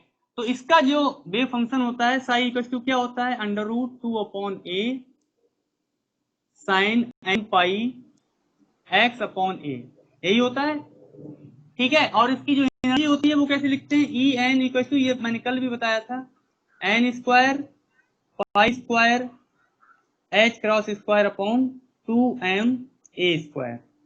ठीक है ना, तो ये रिजल्ट्स किसके लिए डिफाइन है, इस सिस्टम के लिए। और यहां पर ये ए क्या होती है, विड्थ ऑफ द बेल। तो अगर इसकी विड्थ ए है तब यहां पर क्या होगा, ए, और यहां पर भी ए होगा, और यहां पर ए होगा। ये नोट करके लिख लीजिए, ये नोट कीजिए अलग से, स्पेशल नोट, पहला केस। ठीक है, अब अगर मैं इसकी विड्थ को डबल कर दूं, है ना, सिंपली अगर मान लीजिए इसकी विड्थ को डबल कर देते हैं हम, बढ़ा दिया 0 से, अगर हम इसको 2 कर दिया मान लीजिए, ठीक है, इसके अंदर का पोटेंशियल 0 है, इसके अंदर पार्टिकल है, तो यहां पर भी चेंज आ जाते हैं। क्या चेंजेस आएंगे, अब वेव फंक्शन इसका क्या हो जाएगा, तो हम क्या करेंगे, जहां जहां पर लिखा था वहां पर हम अब क्या करेंगे, 2a कर देंगे। क्या बन जाएगा, 2/2a and sign n pi x/2a। ठीक है, और एनर्जी क्या हो जाएगी, ई एन इक्वल टू, ये दिखाई दे रहा है ना, n square pi square h cross square upon 2m and 2a का स्क्वायर, जो भी बन जाए जाके रिजल्ट। ठीक है, इसका मीनिंग क्या हुआ कि कोई भी वेव फंक्शन अगर दिया हो तो आप इस स्टैंडर्ड फॉर्मेट में लेके आइए उसको। तो एक तो है कि नॉर्मलाइजेशन कंडीशन अप्लाई करके आप नॉर्मलाइजेशन कांस्टेंट कैलकुलेट करेंगे, एक जनरल तरीका है, हम उस पर बात करेंगे। पर उससे पहले मैं आपको सबसे सिंपल तरीका बताता हूं कि कैसे कैलकुलेट करेंगे विदाउट सॉल्विंग द इंटीग्रल, है ना, डायरेक्टली कैसे फाइंड आउट कर लेंगे। तो आप इस स्टैंडर्ड रिजल्ट को याद रखिए। अभी एनर्जी की तो बात मैंने यहाँ पर बता दिया, फार्मूला, ये भी यहाँ कोई जरूरत नहीं है ना, बट ये ध्यान रखना, जब आप इस तरह से चेंजेस करते हैं, 2a करेंगे तो 2a करना पड़ेगा एक ही जगह पे, 4a करेंगे तो 4a, a/2 करेंगे तो a/2, सिंपल, इतना याद रखिए, राइट। अब देखिए, तो मैंने आपसे इसका पूछा, अब होता क्या है इन जनरल, 95% स्टूडेंट ने मुझको इतने टाइम से पढ़ा रहा हूं, और जबकि रिपीटेड स्टूडेंट थे अदर कोचिंग्स के भी, वो भी क्या कहते हैं, जैसे ही उन्होंने देखा अच्छा ये तो इनफाइनाइट स्क्वायर बेल पोटेंशियल का केस है, ओके ये है, हाँ, उसका नॉर्मलाइजेशन कांस्टेंट क्या होगा, वो बताते हैं कि √2/a, जैसे अभी तुम भी कंफ्यूज हो गए थे, इसको देखेंगे तब भी, अब इसको देख के क्या कहते हैं, इसको देखे तो बिल्कुल वही बताते हैं, √2/a बताएंगे, जबकि फैक्ट कुछ और ही है। यहां पर क्या लिखा हुआ है, इस फॉर्मेट में है अगर ये, तो ये रिप्रेजेंट कर रहा है इसकी विड्थ को। तो इसका मीनिंग क्या हुआ, इसका मीनिंग सिंपल से ये हुआ कि इसके साथ इसकी कंपैरिजन करवाइए, a sin n pi x, ऊपर क्या है n पाई x, अपॉन में यहां पर जो भी लिखा है वो क्या है, विड्थ ऑफ द बेल। तो यहां पर अगर कंपैरिजन हम करवाएं तो a, इसका मतलब क्या है कि a को आप 2a से रिप्लेस करेंगे, a इक्वल टू यहां पर क्या है 2/a है ना। तो इसका मीनिंग ये हुआ कि इस केस में जो नॉर्मलाइजेशन कांस्टेंट होगा उसमें √2a जो लिखा हुआ है a की जगह पे आप क्या करेंगे, अब 2a कर देंगे, तो ये क्या हो गया 1/a आ गया आंसर, है ना। अब आ जाइए इस प्रॉब्लम पे, इस प्रॉब्लम पे आते हैं। तो मैंने क्या बोला कि आप इसको स्टैंडर्ड रिजल्ट के फॉर्मेट में लेके आइए। स्टैंडर्ड रिजल्ट क्या कहता है, इसको तो भूल जाइए, ये तो हमें फाइंड ही करना है, sin n pi x upon a, तो यहाँ पे 2n लिखा हुआ है, तो इसको तो हटाओ 2 और इसको 2 लिख सकते अभी तो आई एक्स अपॉन ए का फॉर्मेट बना, एन पाई एक्स यहाँ पे लिखा हुआ है, यहाँ पर क्या हो गया ए अपॉन 2। इसका मीनिंग ये हुआ कि ये वाला जो बेल है ये क्या है, इसकी विड्थ क्या है, ए है, तो इस वाले की क्या है a/2 है, यानी हाफ है। तो इसका मीनिंग क्या हुआ, इस बार आप क्या करेंगे, इसको लिखने के लिए a इक्वल टू आपका क्या है √2 अपॉन ए, तो a की जगह पे क्या कर देंगे a/2, तो √2 और यहाँ पर a/2 करेंगे तो ये क्या हो जाएगा √4 अपॉन ए हो जाएगा, यानी कि 2 अपॉन √a हो जाएगा। बात आ रही समझ में? तो ये तो जनरल तरीका था, मतलब जनरल नहीं था ये, मतलब यहां से मैं डायरेक्ट कंपैरिजन करके आपको मिनिमम टाइम में आप कैसे फाइंड आउट करेंगे वो तरीका ये है। अब देखिए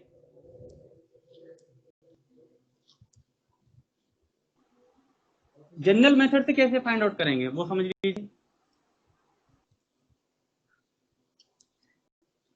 खैर बेसिक की क्लास है, ये कर लेने कोई दिक्कत नहीं है। साई इक्वल टू ए, तो स्टैंडर्ड रिजल्ट जो था उसी का कैलकुलेट करते हैं, n pi x upon a simply, right. A यहाँ पर इसका मतलब क्या होता है, ये width of the potential show कर रहा है, तो इसका मीनिंग ये हुआ कि यहाँ जो नॉर्मलाइजेशन कंडीशन आप लेंगे उसकी लिमिट क्या लेंगे 0 से a लेंगे, and psi star psi into d x equal to 1, ये अप्लाई करना है ना। अब ये सिंपल कैलकुलेशन है, कर लीजिए। तो इसमें क्या हो जाएगा, इसका कॉम्प्लेक्स कॉन्जुगेट लेंगे तो मॉड ऑफ ए का स्क्वायर इंटीग्रल, ये किसी ने व्हाइट बोर्ड शेयर किया है, व्हाइट बोर्ड हटाइए, ऐप के साथ खुरापाते ना करें। हाँ आप व्हाइट बोर्ड शेयर करेंगे तो स्क्रीन पे यहाँ व्हाइट बोर्ड आ जाएगा, और यहाँ पर फिर रिकॉर्डिंग उस व्हाइट बोर्ड की होगी, जबकि रिकॉर्डिंग होनी चाहिए इस लेक्चर की। और व्हाइट बोर्ड आपको कोई यूज ही नहीं, मतलब नीड है ही नहीं, ठीक है ना। तो देखिए मॉड ऑफ एक्स स्क्वायर ये क्या हो जाएगा, मल्टीप्लाई कर दीजिए square N pi x upon ए इंटू डी एक्स। अब ये इंटीग्रल क्या मुझे सॉल्व करना पड़ेगा, इसको सॉल्व कर लीजिए। ये क्या होता है cos 2 theta equal to 1 minus 2 sine square theta, तो sine square theta equal to क्या हो जाएगा 1 माइनस cos 2 थीटा अपॉन 2। इसी तरह करते हैं सर इंटीग्रल्स को सॉल्व, तो जल्दी से कीजिए। मॉड ऑफ लिमिट 0 से a, ये क्या हो जाएगा लिमिट 0 से a। अब 1 अपॉन 2 को मैं इधर सीधे बाहर लिख ले रहा हूं, तो ये क्या बन जाएगा 1 minus cos 2n pi x upon a into d x equal to 1। इसको जब सॉल्व करेंगे तो देखिए मॉड ऑफ ए का स्क्वायर अपॉन 2, ये कैलकुलेशन करना सबको आता होगा ना, सिंपल। देखिए ये dx का क्या हो जाएगा x लिमिट 0 से a, तो ये इंटीग्रल क्या बन जाएगा cos का साइन बन जाता है। जब आप लिमिट पुट करेंगे 0 से a तो ये टर्म आपका 0 बन जाएगा, ठीक है, ये बताने की जरूरत तो नहीं है ना, इक्वल टू 1। तो इसका मीनिंग क्या हुआ, सिंपल मॉड ऑफ ए का स्क्वायर अपॉन 2 और यहां से क्या आया a इक्वल टू 1, तो this implies mod of a का स्क्वायर इक्वल टू क्या हो गया 2 upon a, this implies mod of a equal to √2 upon a. Simple, थोड़ा बेसिक की जानकारी हो जाए उस पर्पस से ये क्वेश्चन करता है। हालांकि इनफाइनाइट स्क्वायर वेव पोटेंशियल जब हम पढ़ेंगे applications of Schrodinger wave equation तब हम इनकी डिटेल में स्टडी करेंगे, बट ये आना चाहिए आपको। यही नहीं आता होगा, यही कैलकुलेशंस नहीं आएगी तो क्वांटम मैकेनिक्स में क्वेश्चन क्या आप सॉल्व कर पाएंगे, राइट। तो ये सिंपल सी चीजें थी। अब आगे बढ़ते हैं। अच्छा दूसरी चीज मैं और बता दूं, मेरी क्लास है ये सब कंपटीशन अप्रोच को लेके क्लास है, तो मैं बेवजह में टाइम वेस्ट नहीं करूंगा, ये भी याद रखना। जो नेसेसरी कंसेप्ट है वो मैं जरूर बताऊंगा, बहुत अच्छे से बताऊंगा। तो ज्यादातर क्लास मेरी क्वांटम मैकेनिक्स में खासकर ट्रिक बेस्ड ज्यादा रहती हैं, है ना। तो कंसेप्ट को हम बताएंगे, अच्छे से पढ़ेंगे, जनरल मेथड को पढ़ेंगे, अच्छे से पढ़ेंगे, साथ ही साथ ट्रिक का यूज करके क्वेश्चन को कैसे सॉल्व करेंगे हम उस पर भी फोकस करेंगे, राइट। तो मेन अप्रोच हमारी यहाँ पर कंपटीशन वाली अप्रोच रहेगी क्लास में, राइट। और यही कोचिंग में होना भी चाहिए। कोचिंग का मतलब क्या है, तो एमएससी में डेरिवेशन और ये सब करते रहते थे, क्या बेनिफिट मिला, एग्जाम तो नहीं निकला ना। तो अप्रोच यहाँ पर हम आपको यहाँ पर डिफरेंट अप्रोच मिलेगी और जिसकी आपको जरूरत है, राइट।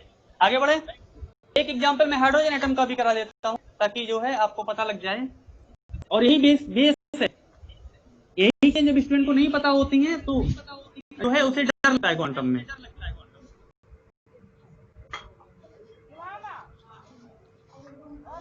देखिए कंसीडर ए वेव फंक्शन, ऐसे लिखिए consider ground state of hydrogen atom.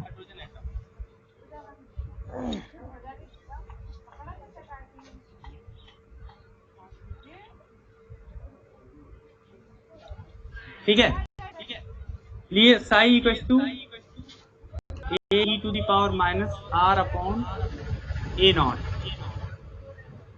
किसी ने डबल डिवाइस का यूज करके ज्वाइन किया है क्या? आज रिवर्ट क्यों रही है? अगर आप दो मोबाइल एक साथ अगर से ज्वाइन कर रहे हैं तो फिर एक का स्पीकर ऑफ कर दीजिए।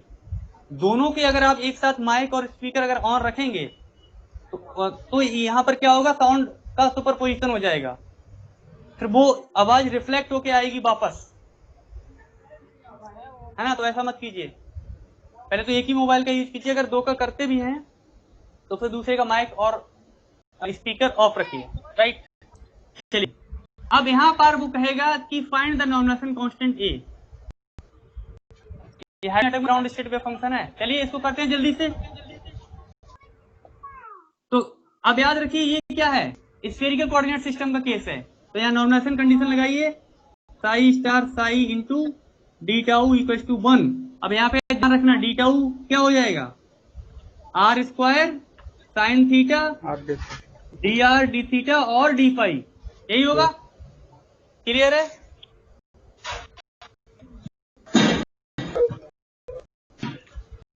ठीक है ना।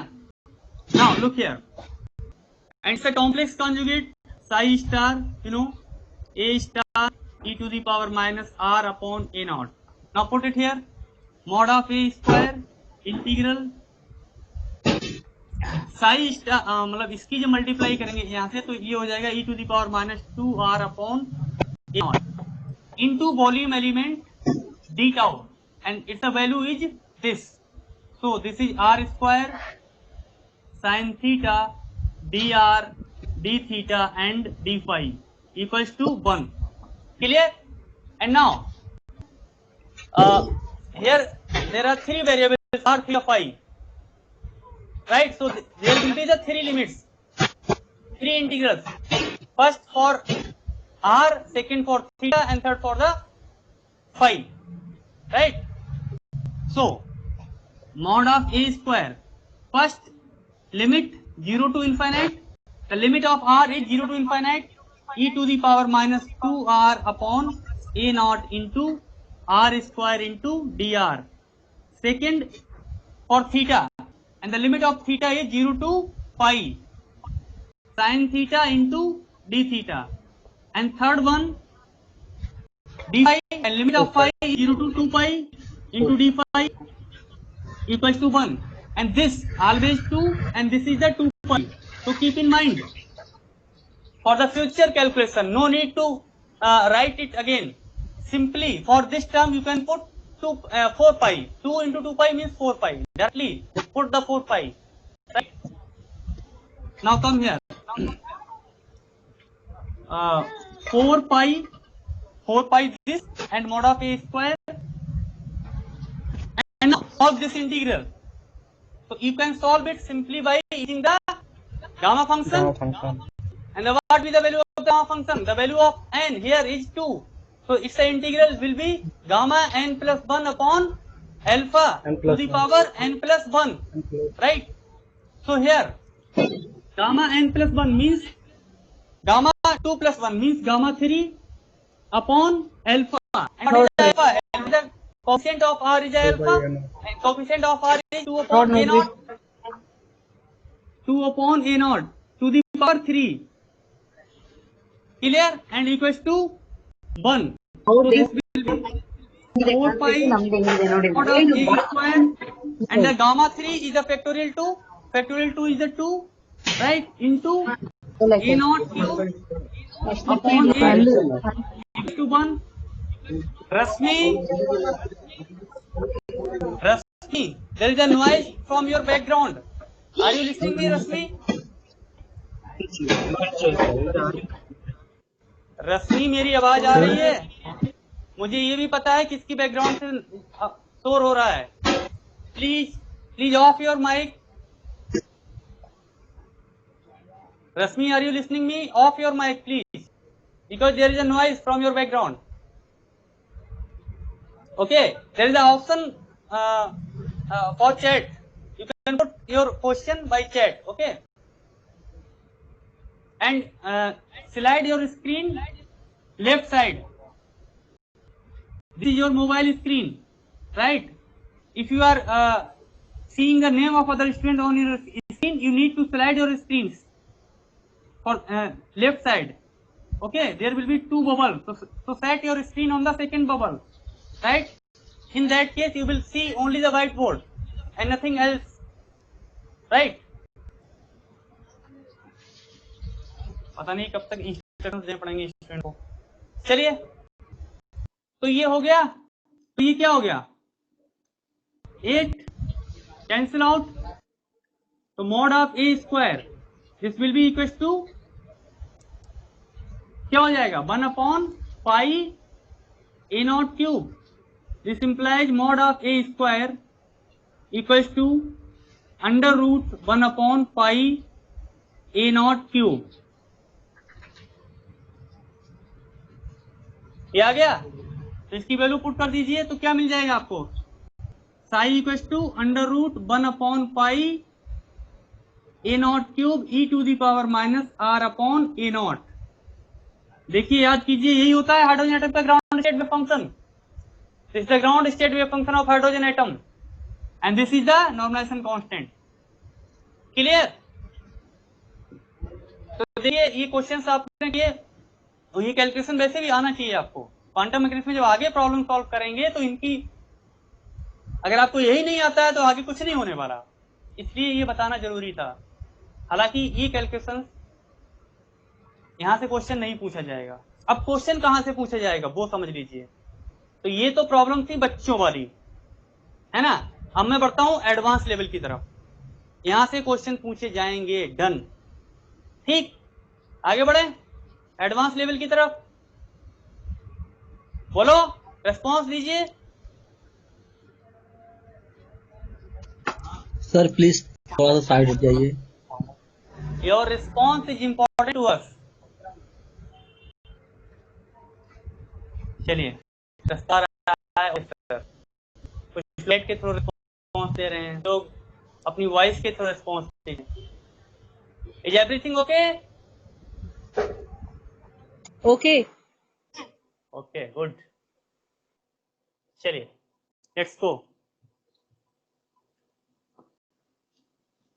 गुस्से में जवाब दिया, ओके, सब ठीक है?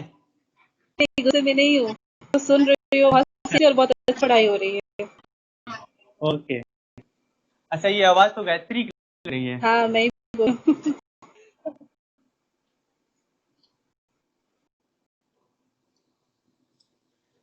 चलिए, तो देखिए, बहुत ही मजेदार क्वेश्चन आपको कराता हूं, मन खुश हो जाएगा आप लोगों का। क्वेश्चन लिखे, सोचा नहीं होगा आपने क्वांटम मैकेनिक्स की सेकंड क्लास में इस तरह के क्वेश्चन भी आ सकते हैं। आप लोगों को रियली बहुत कुछ नया सीखने को मिलेगा यहाँ से, इस क्वेश्चन से। हरे कृष्णा आ रही है मेरी, सुन रहे हो?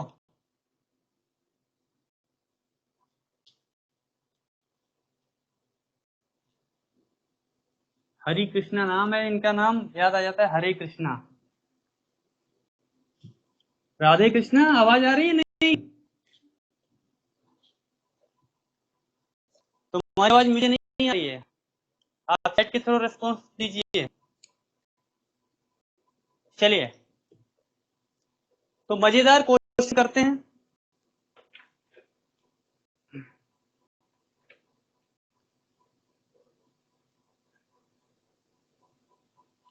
देखिए, ये क्वेश्चन वैसे जो है इस चैप्टर के लेवल का है नहीं, लेकिन मैं इसको इसी से कराता हूं, इसी चैप्टर में कराऊंगा इसको। देखिए, इस तरह की प्रॉब्लम डब्ल्यू के भी मेथड जब आप सॉल्व करते हैं वहां आप देखेंगे, बट नॉर्मलाइजेशन कांस्टेंट वहां भी कैलकुलेट करना होगा। तो प्रॉब्लम तो इसी चैप्टर की होगी ना, कायदे में, ना। तो आपने अभी तक मैंने आपको जो वेव फंक्शंस दिए, वो दिए well defined quantum mechanical systems के। जैसे कि आपने देखा गॉसियन वेव फंक्शन है ना। गॉसियन वेव फंक्शन क्या होता है? हार्मोनिक ऑसिलेटर होता है, उसका ground state function Gaussian wave function ही है ना। और इनफाइनाइट स्क्वायर बेल पोटेंशियल का केस देखा आपने, हाइड्रोजन एटम का केस देखा है ना। तो ये well defined quantum mechanical systems हैं, और हमने इनके वेव फंक्शंस को लिया और इनके नॉर्मलाइजेशन कांस्टेंट कैलकुलेट किया, राइट। तो सिंपल चीजें हैं। बट अब मैं एक ऐसा क्वांटम मैकेनिकल सिस्टम ले रहा हूं जो इनसे डिफरेंट है, और उसको कहा जाता है ट्रायल वेव फंक्शन। और ट्रायल वेव फंक्शन जो है, मैं डब्ल्यू के भी मेथड यहां पर गलत बोल दिया, वेरिएशनल प्रिंसिपल, यानी कि इस तरह की प्रॉब्लम वेरिएशनल प्रिंसिपल जब आप सॉल्व करते हैं, जब पढ़ते हैं तब करते हैं, ठीक है ना। खैर, तो बट नॉर्मलाइजेशन कांस्टेंट वहां भी कैलकुलेट करना होगा आपको, तो इसलिए जो है इस क्वेश्चन को यहाँ कराना जरूरी है ना। तो ट्रायंगुलर ट्रायल वेव फंक्शन का आपने नाम सुना होगा, अगर आपने शायद एमएससी में या कहीं पढ़ा हो।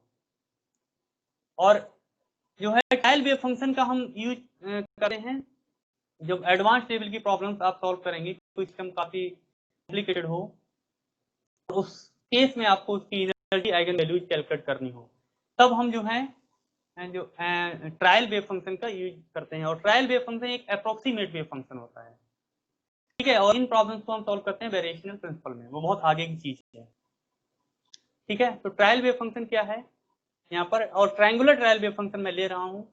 अब चूंकि वहां पर नॉर्मलाइजेशन कांस्टेंट कैलकुलेट करना पड़ता है, तो पहले हम उसको कैलकुलेट कर लेते हैं, ठीक है। तो लिखिए, कंसीडर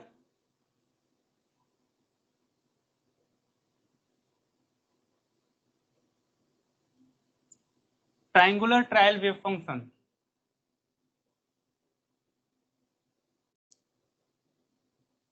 ठीक है। ये क्या है? Psi equals to ax and x is less than l/2 ही लिख दीजिए length, and greater than 0, and a and l minus x and x is less than l and greater than l/2। देखिए, अब हो सकता है वो यहाँ पर वो ट्रायंगुलर ट्रायल वेव फंक्शन नाम भी ना दे, कहेगा कि कंसीडर दिस वेव फंक्शन। अब इस केस में आपसे कहेगा कि इसका आप नॉर्मलाइजेशन कांस्टेंट ए फाइंड आउट कीजिए। तो चूंकि नॉर्मलाइजेशन कांस्टेंट की बात चल रही थी, अभी नॉर्मलाइजेशन कंडीशन हमने पढ़ा है, पहले तो नॉर्मलाइजेशन कांस्टेंट ही कैलकुलेट करना है, राइट। और दूसरी बात यहाँ से जो मेनली क्वेश्चन बनता है वो कहता है for this wave function calculate the ground state energy, ठीक है। तो ये प्रॉब्लम सॉल्व की जाती है वेरिएशनल प्रिंसिपल से, और वेरिएशनल प्रिंसिपल का यूज करके अगर आप इस प्रॉब्लम को सॉल्व करेंगे तो बड़ी अच्छी कैलकुलेशन है, ठीक है। उसमें जो है आपका डेल्टा फंक्शन बनेगा, जाके बहुत सारी चीजें हैं, वो जब वो टाइम आएगा तब कराएंगे। बट और उसको सॉल्व अगर आप करते हैं, पहली बात तो आसान, मतलब टफ तो खैर वैसे कुछ भी नहीं होता है अगर आप अच्छे से सीख जाएं और प्रैक्टिस कर लें तो, लेकिन कम से कम जो है 6-7 मिनट आपके ले लेगा वो। अगर किसी को अच्छे से कैलकुलेशन पता है तब भी कम से कम 6-7 मिनट आप लेगा, अगर थोड़ी सी भी गड़बड़ा गए ना तो 10 मिनट 15 मिनट आधा घंटा भी जाएगा। तो ऐसा तो करना ही नहीं है। इससे अच्छा तो आधा घंटा अगर कोई क्वेश्चन ले रहा है छोड़ दो, इससे अच्छा अगला पढ़ लो, कर लो। 10 मिनट भी ज्यादा जा रहे हैं, 5-6 मिनट भी वैसे ज्यादा ही हैं, लेकिन 5-6 मिनट लग जाते हैं कई बार सी पार्ट के क्वेश्चन करने। बट इस क्वेश्चन को मैं ऐसी ट्रिक से करवाऊंगा कि आप इसका आंसर सिर्फ 10 सेकंड में दें, सिर्फ 10 सेकंड लगेंगे, तबाह कर देंगे आपको। तो बताऊंगा मैं अभी इसी बात में ही बताऊंगा, राइट। अब आप कहोगे सर जो है वेरिएशन प्रिंसिपल का क्वेश्चन है, आप अभी क्यों करवा रहे हो? तो यही हमारा स्टाइल है ना, दिस इज ओम्स स्टाइल, ठीक है। तो उसको हम अभी पढ़ेंगे, बट पहले नॉर्मलाइजेशन कांस्टेंट कैलकुलेट करना सीखते हैं, ठीक है। चलिए, अब सिंपल सी बात है, कि यहां पर इसका नॉर्मलाइजेशन कांस्टेंट कैसे कैलकुलेट करेंगे। तो ये वेव फंक्शन आपको दे दिया, इवन इसकी रेंज भी दे रखी है, तो नॉर्मलाइजेशन कंडीशन लगाइए और इसका नॉर्मलाइजेशन कांस्टेंट कैलकुलेट कर लीजिए। तो यहाँ पर नॉर्मलाइजेशन कांस्टेंट क्या है, कैपिटल ए। अब ये वेव फंक्शन दो पार्ट में ब्रेक है, एक है 0 से l/2 और दूसरा है l/2 से l। तो रेंजेस यहाँ पर दी हुई है ना, और दोनों रेंजेस में जो वेव फंक्शन है क्या है, वो दिया हुआ है, वेव फंक्शन का बिहेवियर दिया हुआ है, राइट। तो इसका मीनिंग ये हुआ कि यहाँ पर जो आप नॉर्मलाइजेशन कंडीशन आप लगाएंगे तो वहां यहाँ पर जो इंटीग्रल की जो लिमिट होगी उसकी दो लिमिट्स होंगी। आ रही बात समझ में, नहीं आ रही है, कुछ पल्ले पड़ा। तो ये क्वेश्चन उस क्वेश्चन से डिफरेंट है, ठीक है ना। तो नॉर्मलाइजेशन कंडीशन क्या है, अब देखिए दूसरी बात ये कि बंडी का केस है, ये सिर्फ x है यहाँ पर, तो आप नॉर्मलाइजेशन कंडीशन जो यहाँ लगाएंगे वो सिंपली क्या हो जाएगी, psi star psi into d x equals to 1, यही तो लगेगी। टोटल लिमिट तो क्या है, इसकी रेंज जो है वो तो 0 से l तक ही है, बट ये दो पार्ट में ब्रेक है। इसका मैं एक डायग्राम भी बना के दिखा देता हूं आपको, ये ट्रायंगुलर ट्रायल वेव फंक्शन क्यों है, कैसे है, कोई बता सकता है, किसी को दिख रहा है ये ट्रायंगुलर ट्रायल वेव फंक्शन जैसा। तो इसमें दर्शन हो रहे हैं ट्रायंगुलर वेव के, नहीं हो रहे हैं, दर्शन कराएं फिर बोलो।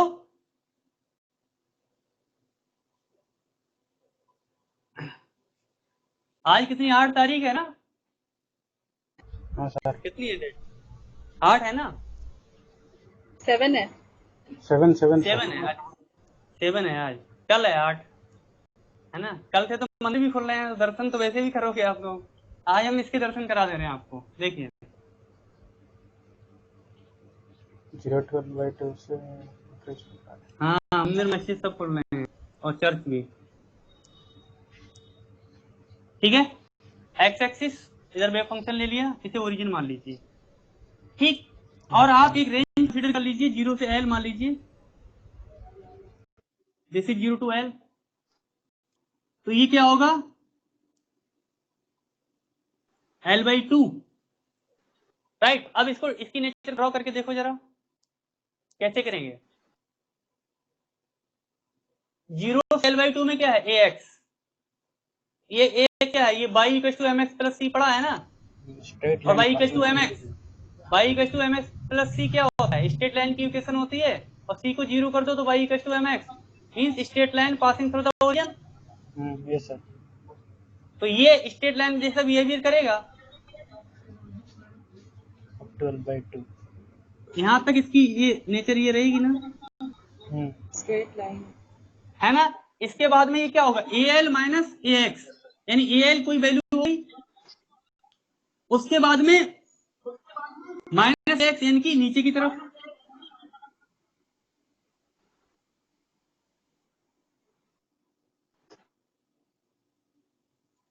आइए, और यही बिहेव इसका आगे रहेगा, आगे जाओ ऐसे फिर ऐसे, इस तरह से होगा। तो ये है आपका triangular trial wave function, right. ये क्या है, ax, और ये क्या हो जाएगा, a and l minus x, ठीक है। मतलब यहां से अगर देखें तो माइनस ax को रिप्रेजेंट कर रहा है, this is the al this term.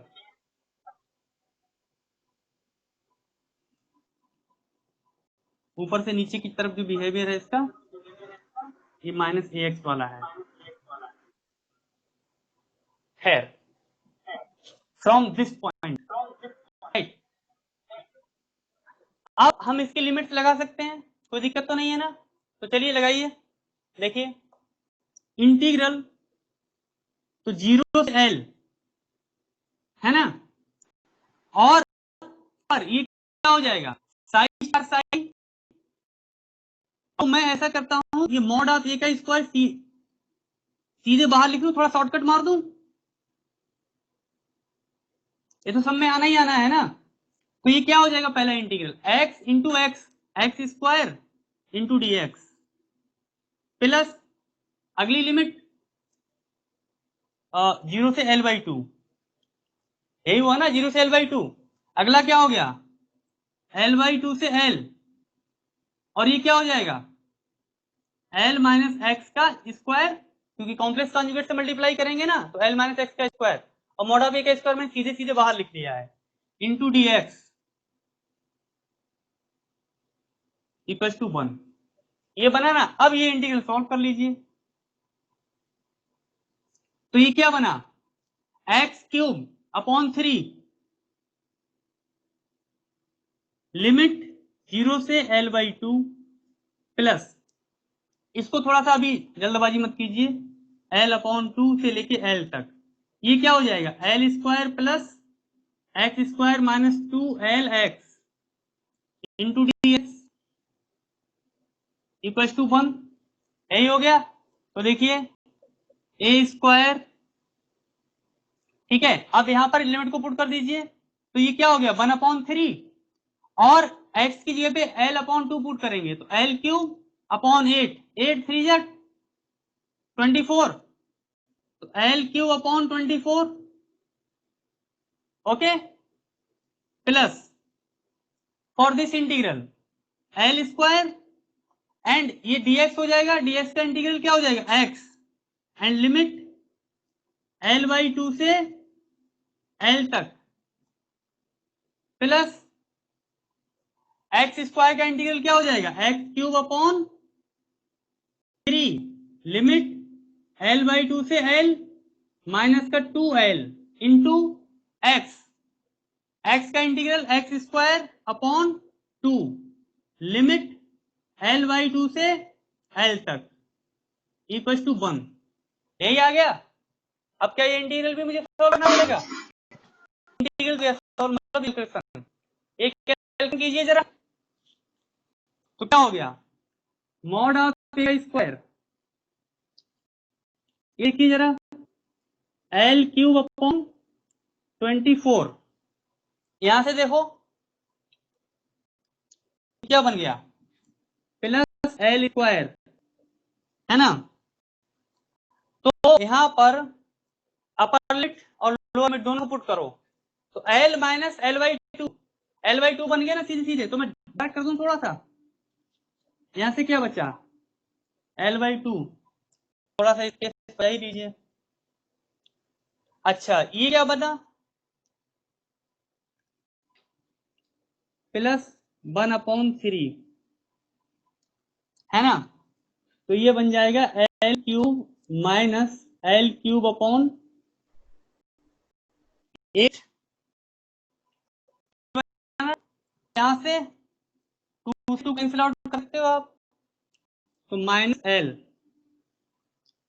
और ये क्या बना l² minus l²/4 equal to 1। ये बनाना चल लेना, कोई एरर ना हो जाए। अब इस कैलकुलेशन को आगे कीजिए,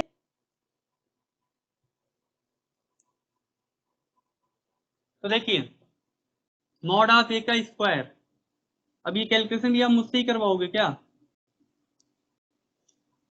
प्लस l³ अपॉन 2 प्लस 1/3, ये कितना हो जाएगा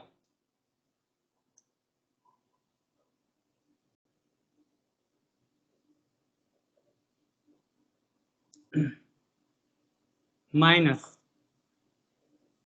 l³ ले लो सीधे बाहर है ना, और ये क्या हो जाएगा 4 - 1 यानी कि 3/4 इक्वल टू 1। इसको जरा कैलकुलेट करना, ये कितना बन रहा है जाके,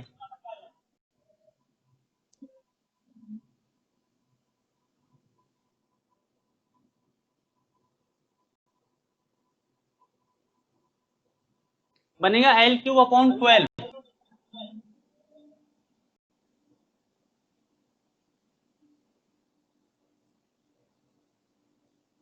this implies mod of a का square equal to 12 upon l³। 12/a, ठीक है। तो मॉड ऑफ a क्या बन गया, √12/L³, ठीक है, तो ये बन गया। तो जो ट्रायंगुलर ट्रायल वेव फंक्शन था, यहां पर आपने a की वैल्यू कैलकुलेट कर ली,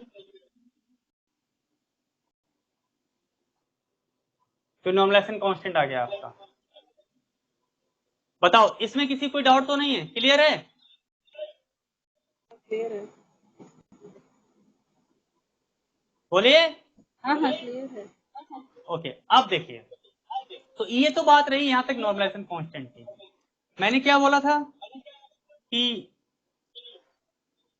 जो क्वेश्चन पूछा जाएगा वो क्या होगा कि इस तरह का ये वेव फंक्शन देखिए ट्रायंगुलर ट्रायल वेव फंक्शन, और वो आपको बोलेगा ए पार्टिकल ऑफ मास m, यानी क्वेश्चन को आप लिख लीजिए। दूसरा क्वेश्चन लिखिए इसी में, लिखिए ए पार्टिकल ऑफ मास,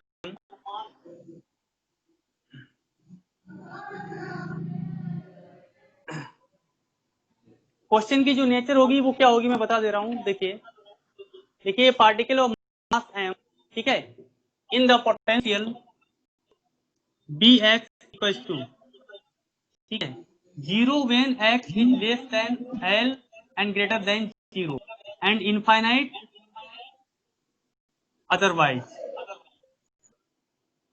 तो ये इनफाइनाइट स्क्वायरबल पोटेंशियल के केस में पोटेंशियल की नेचर यही तो होती है, 0 से l की रेंज में 0, यानी बेल के अंदर का पोटेंशियल 0, और बेल की बाउंड्री और बाउंड्री के बाहर पोटेंशियल क्या होता है, इनफाइनाइट। तो ये वही केस बन गया, है ना।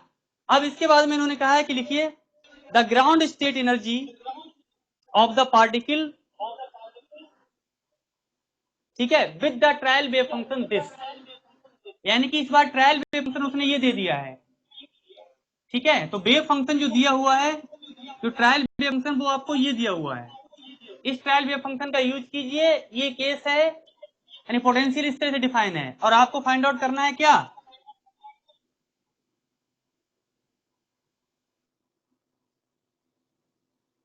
Ground state energy find out करनी है, ठीक है। आप ऑप्शंस दिए हुए हैं, ऑप्शन ए है, लिख लीजिए, लिखिए h cross square pi square upon 2m l square.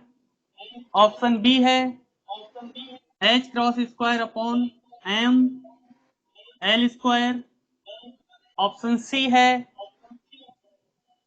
6h cross square upon m e square. And option D है आपका 3h cross square upon 2m e square. ये चार ऑप्शंस दिए हुए हैं। इस तरह का क्वेश्चन जो आपसे पूछा जाएगा क्वांटम मैकेनिक्स में, नेट के एग्जाम में, वो सेक्शन सी में पूछा जाएगा, यानी 5 मार्क्स में पूछा जाएगा।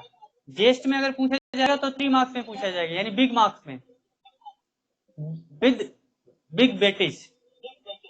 गेट में पूछा जाएगा तो 2 मार्क्स में पूछा जाएगा, क्योंकि गेट में 1 मार्क्स और 2 मार्क्स के पूछे जाते हैं तो 2 में आएगा।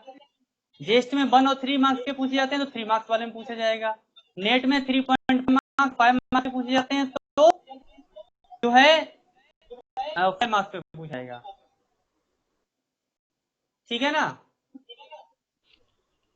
अब इस क्वेश्चन को कैसे सॉल्व करेंगे, तो ये जो वेव फंक्शन क्वेश्चन है, ये इस तरह की प्रॉब्लम जो सॉल्व करते हैं ट्रायल वेव फंक्शन वाली, वो किससे करते हैं, वेरिएशनल प्रिंसिपल का यूज करके करते हैं, ठीक है। अब वेरिएशनल प्रिंसिपल तो बहुत दूर की चीज है, ये क्वांटम मैकेनिक्स की सेकंड क्लास है, वेरिएशनल प्रिंसिपल तक कहां से आ गए, है ना। तो यही मेरा स्टाइल है क्वांटम पढ़ाने का। तो देखिए कैसे करते हैं, इसे 10 सेकंड भी ना लगेंगे, इस क्वेश्चन को तबाह कर देंगे इसको, ठीक है। देखिए, तो मैं सीधे सीधे ट्रिक से बता रहा हूं, यहां पर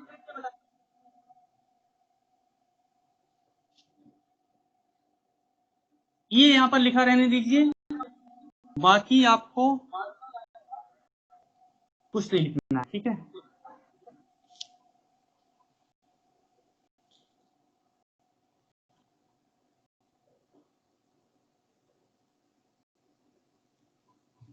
देखिए एक चीज बताइए मुझे, इनफाइनाइट स्क्वायरेबल पोटेंशियल है, इनफाइनाइट स्क्वायरेबल पोटेंशियल के केस में ग्राउंड स्टेट एनर्जी तो आपको वैसे ही पता होती है ना?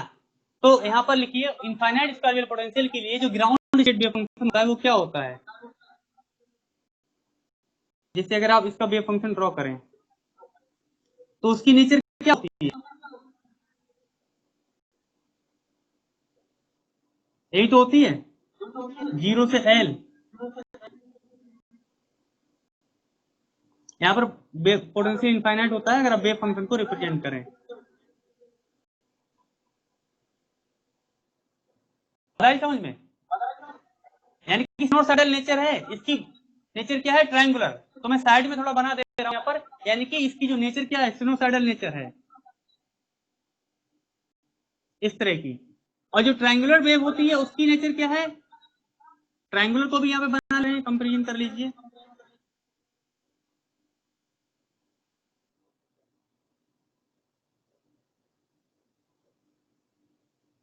ये 0 है, ये मान लीजिए L है, ये L/2 है, फिर आगे का है तो ये क्या है L/2 और ये L। तो ट्रायंगुलर जो वेव फंक्शन होगा वो ऐसे जाएगा।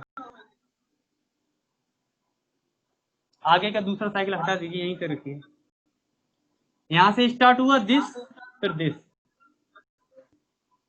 तो देखना सिमिलरिटी कुछ है, ये सिनोसाइडल है, यहाँ पर पीक्स मिल गई।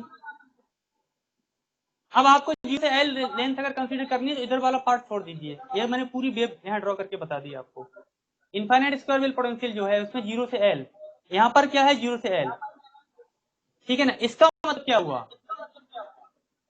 कि जो इस वेव फंक्शन के साथ इसकी कंपैरिजन कर लीजिए आप, तो अगर इसके अंदर मैं इसको इस तरह ड्रॉ कर सकता हूं,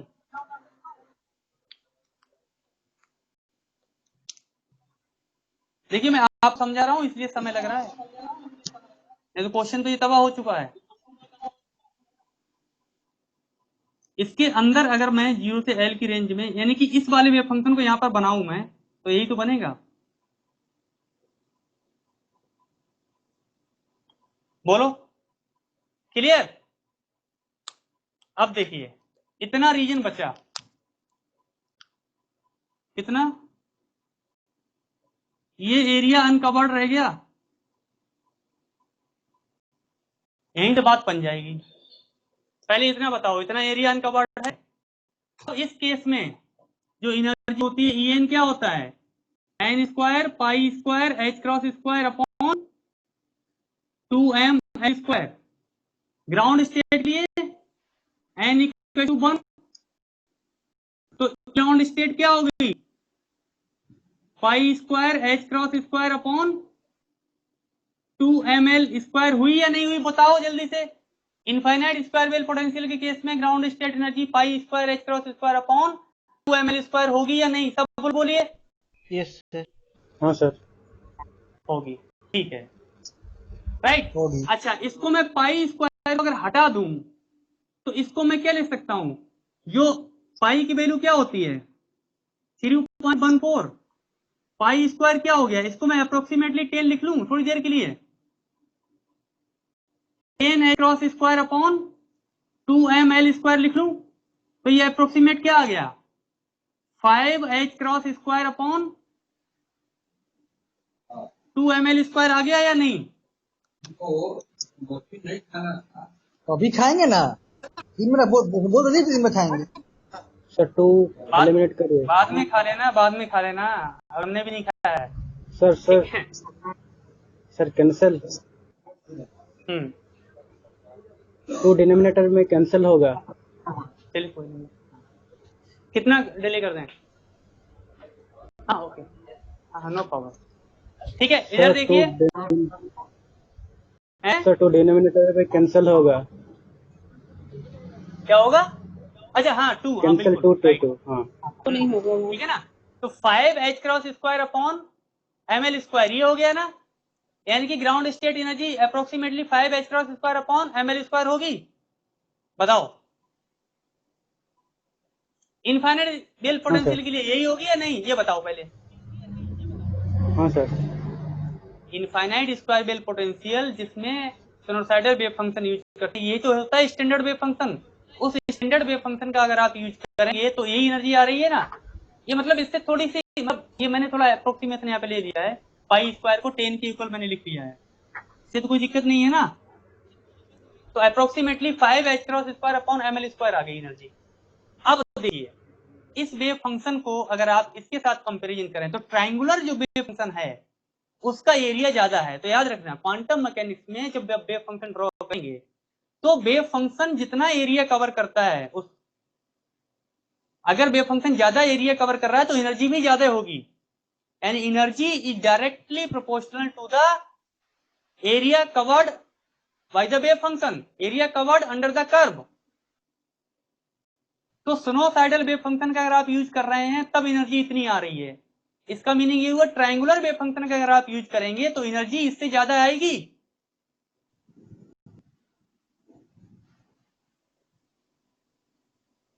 स्लाइटली ज्यादा आती है। और एक बात और याद रखना, जो वेरिएशनल प्रिंसिपल की जो प्रॉब्लम्स हैं उनमें होता क्या है, ट्रायल वेव फंक्शन का यूज करते हैं। Trial wave function is approximate wave function. तो अगर आप वेव फंक्शन अप्रोक्सीमेट लेंगे तो रिजल्ट भी अप्रोक्सीमेट आते हैं, यानी कि वेरिएशनल प्रिंसिपल आपको कभी एग्जैक्ट वैल्यू नहीं देता है, एग्जैक्ट वैल्यू के नियर अबाउट देता है, तो बहुत नियर अबाउट देगा बट एग्जैक्ट नहीं देगा। तो ट्रायल वेव फंक्शन क्या है, एक ट्रायल वेव फंक्शन है। ट्रायल वेव फंक्शन का आप यूज करेंगे तो इसके नियर अबाउट रिजल्ट आएगा। एग्जैक्ट वैल्यू ये है, इनफाइनाइट स्क्वायर बेल पोटेंशियल के केस में जो एग्जैक्ट वैल्यू आएगी ग्राउंड स्टेट की वो ही आएगी, pi square h cross square upon 2 ml square. Pi square को आपने 10 के इक्विवेलेंट लिख लिया तो 5h cross square upon ml square, ये एग्जैक्ट वैल्यू है ग्राउंड स्टेट की। अब आप ट्रायंगुलर ट्रायल वेव फंक्शन अगर आप यूज कर रहे हैं तो ट्रायंगुलर ट्रायल वेव फंक्शन का एरिया देखो इससे ज्यादा है, ठीक है ना। तो इसका मतलब ट्रायंगुलर वेव फंक्शन जो आप यूज कर रहे हैं तो ये जो एनर्जी आएगी इसका यूज करके वो एनर्जी क्या होगी, दिस इंप्लाइज बाय यूजिंग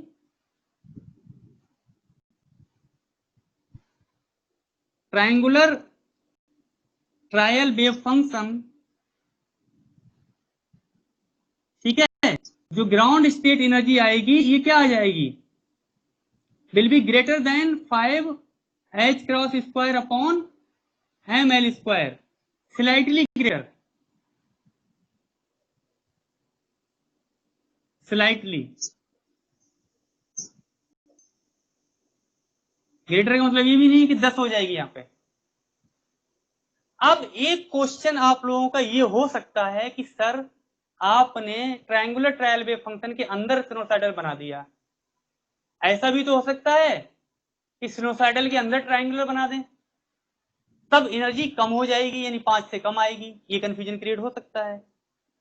बोलो आता रही समझ में। आप मुझसे ये भी पूछ सकते हो कि सर हम ये ट्रायंगुलर जो वेव फंक्शन है इसी के अंदर मान लीजिए, हम इसको ऐसे क्यों नहीं बना सकते। अगर आप ऐसे ड्रॉ करते इसके अंदर भी तो ट्रायंगुलर दिख नहीं रहा होगा ना।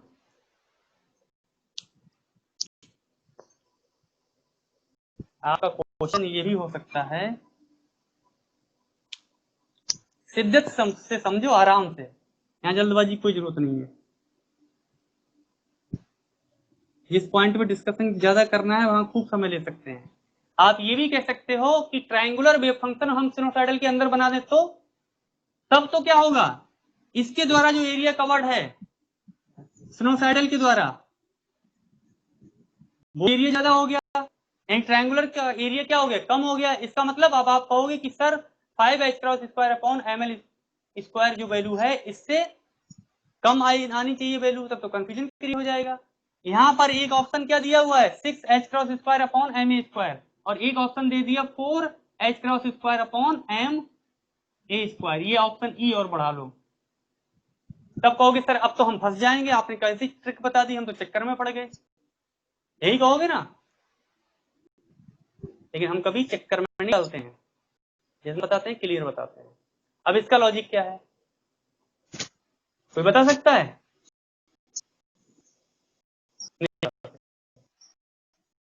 चलो देखिए, ये है ट्रायंगुलर ट्रायल वेव फंक्शन का एम्पलीट्यूड, और जो साइनोसाइडल वेव फंक्शन होता था ठीक है ना। सिनुसाइडल वेव फंक्शन है finite square wave potential case में ये, इसके लिए एम्पलीट्यूड क्या आता था, √2/L आता था। तो √2/L और √12/L3 कौन सा ज्यादा है? ये क्या करेगा, एम्पलीट्यूड को रिप्रेजेंट करेगा।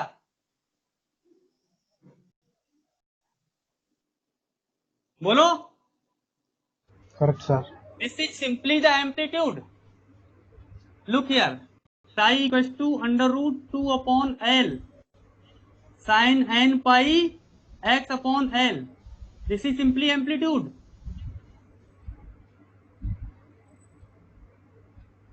होगा या नहीं होगा?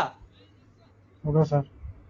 तो एम्पलीट्यूड किसका ज्यादा है? इसका, ट्रायंगुलर का। A triangular is greater than a sinusoidal. ये बात समझिए। तो ए ट्रायंगुलर ज्यादा है सिनोसाइडल से, तो इसलिए ट्रायंगुलर वाले के अंदर सिनोसाइडल बनाएंगे, ना कि सिनोसाइडल के अंदर ट्रायंगुलर। तो कंफ्यूजन खत्म।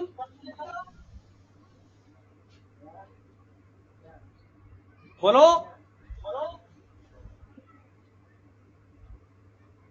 अरे रिस्पॉन्स तो दो। यस सर अगर विड्थ ज्यादा होगा तो? क्या? जो विड्थ है वो ज्यादा होगा तो मीन्स ग्रेटर देन 1। बेथ अलग केस हो गया। बेथ होएगा तो बे फंक्शन ही इसमें ये एल की जगह पे 12 कर देंगे, वो तो केस ही अलग हो गया। That is another case. और बेथ अलग होगी तो बेथ तो दोनों की अलग होगी ना। यहाँ पर बेथ तो ट्रायंगुलर की और सिनोसाइडल की दोनों की सेम ही ली गई है। बट डिनोमिनेटर में यहाँ पे एल क्यू है और एल है तो। अरे सुनो तो, L³ है या L है? अच्छा ये बोल रहे हो, तो L की कोई ना कोई डायमेंशन तो होगी ना। L में होगा वहां कुछ भी हो। अगर मान लीजिए मैं L को लेता हूँ, L = 1। सर तो 1 नहीं, जो रेंज 4 नहीं। जो आप ये देखिए, यहाँ पर जो है ये 1 है, ये 1 है, मतलब यहाँ पर तो ये इक्वल ही है ना। हाँ सर, अगर हम 4 ले तो वो सेटिस्फाई नहीं होगा एक ना। मिनट, अभी बात कर ले रहे हैं, अभी बात कर ले रहे हैं। ये स्केल है, स्केल तो आपका यही है ना। हाँ तो ये जो आपका स्केल है, इस स्केल के अकॉर्डिंग अगर L यहाँ पर 1 है तो यहाँ पर भी 1 होगा, दोनों केस में 1 होगा। इन दैट ये क्या हो गया, ए यहाँ पर हो गया √2 इसके लिए, और इसके लिए क्या हो गया A'√12। राइट। अब आप क्या कह रहे हैं, L को हम कितना ले रहे हैं? सर 4 बोलिए। 4 L = 4। L = हमने 4 एंगस्ट्रॉम लिया। एंगस्ट्रॉम की रेंज होती है सर है ना। एंगस्ट्रॉम। Okay sir. बोलो। डेट। एक क्वांटम मैकेनिकल सिस्टम है, और क्या लोगे, मीटर थोड़े ले लोगे। ठीक है ना। तो देखिए, तो A = क्या हो गया, सिनोसाइडल के केस में A = हो गया √2/4 angstrom inverse. Okay sir, done done. हो गया ना। Okay sir. हाँ, और इसमें ट्रायंगुलर वाले में तो वो चूंकि एंगस्ट्रॉम में आएगा ना, वो इनवर्स है, थोड़ा याद रखो, तो उससे पता लग जाएगा कौन सा ज्यादा है कौन सा कम है। Okay sir. ठीक है ना। तो कंक्लूजन क्या निकला, कंक्लूजन ये निकला। ये क्वेश्चन कौन पूछ रहा था, नाम बताइए जरा। Shivram. Sir Shivram sir. Okay good. Question मन में आए ना तो जरूर पूछा करो। मैं मतलब कभी ये नहीं बोलता कि आप मत पूछो, डिस्कशन में मुझे भी बहुत मजा आता है और तुम लोगों को भी आना चाहिए। सिंपल सी बात है, हम सर लोगों ये की अगर म्यूचुअल माइक्रोस्कोपिक में चला गया अंडरस्टैंडिंग, है ना। हाँ, अगर हम म्यूचुअल अंडरस्टैंडिंग हम लोगों की नहीं होगी तो पढ़ने का मजा ही गया है ना। हम जैसे टीचर हो तो पूछने के लिए कभी कोई डाउट मत करो, मन में क्वेश्चन आए तो पूछो, लेकिन हाँ क्वेश्चन यही करो कि क्वेश्चन रिलीवेंट हो तो ज्यादा अच्छा है, क्योंकि अदरवाइज फिर टाइम भी वेस्ट हो जाता है ना। तो टाइम भी हमारा वेस्ट ना हो, और जो यूजफुल कंसेप्ट हैं, जो यूजफुल चीजें हैं, उन पे हम लोग डिस्कशन करें। राइट। तो क्या कंक्लूजन निकला कि ट्रायंगुलर के अंदर ही सिनुसाइडल होगा, है ना। तो इसका मतलब क्या है कि ट्रायंगुलर वाले की एनर्जी ज्यादा होगी। तो एग्जैक्ट एनर्जी कितनी है 5h×2/ml²। ये कितनी है 5h×2/ml² से थोड़ी सी ज्यादा होगी। तो थोड़ी सी ज्यादा होगी, that means C option is the correct.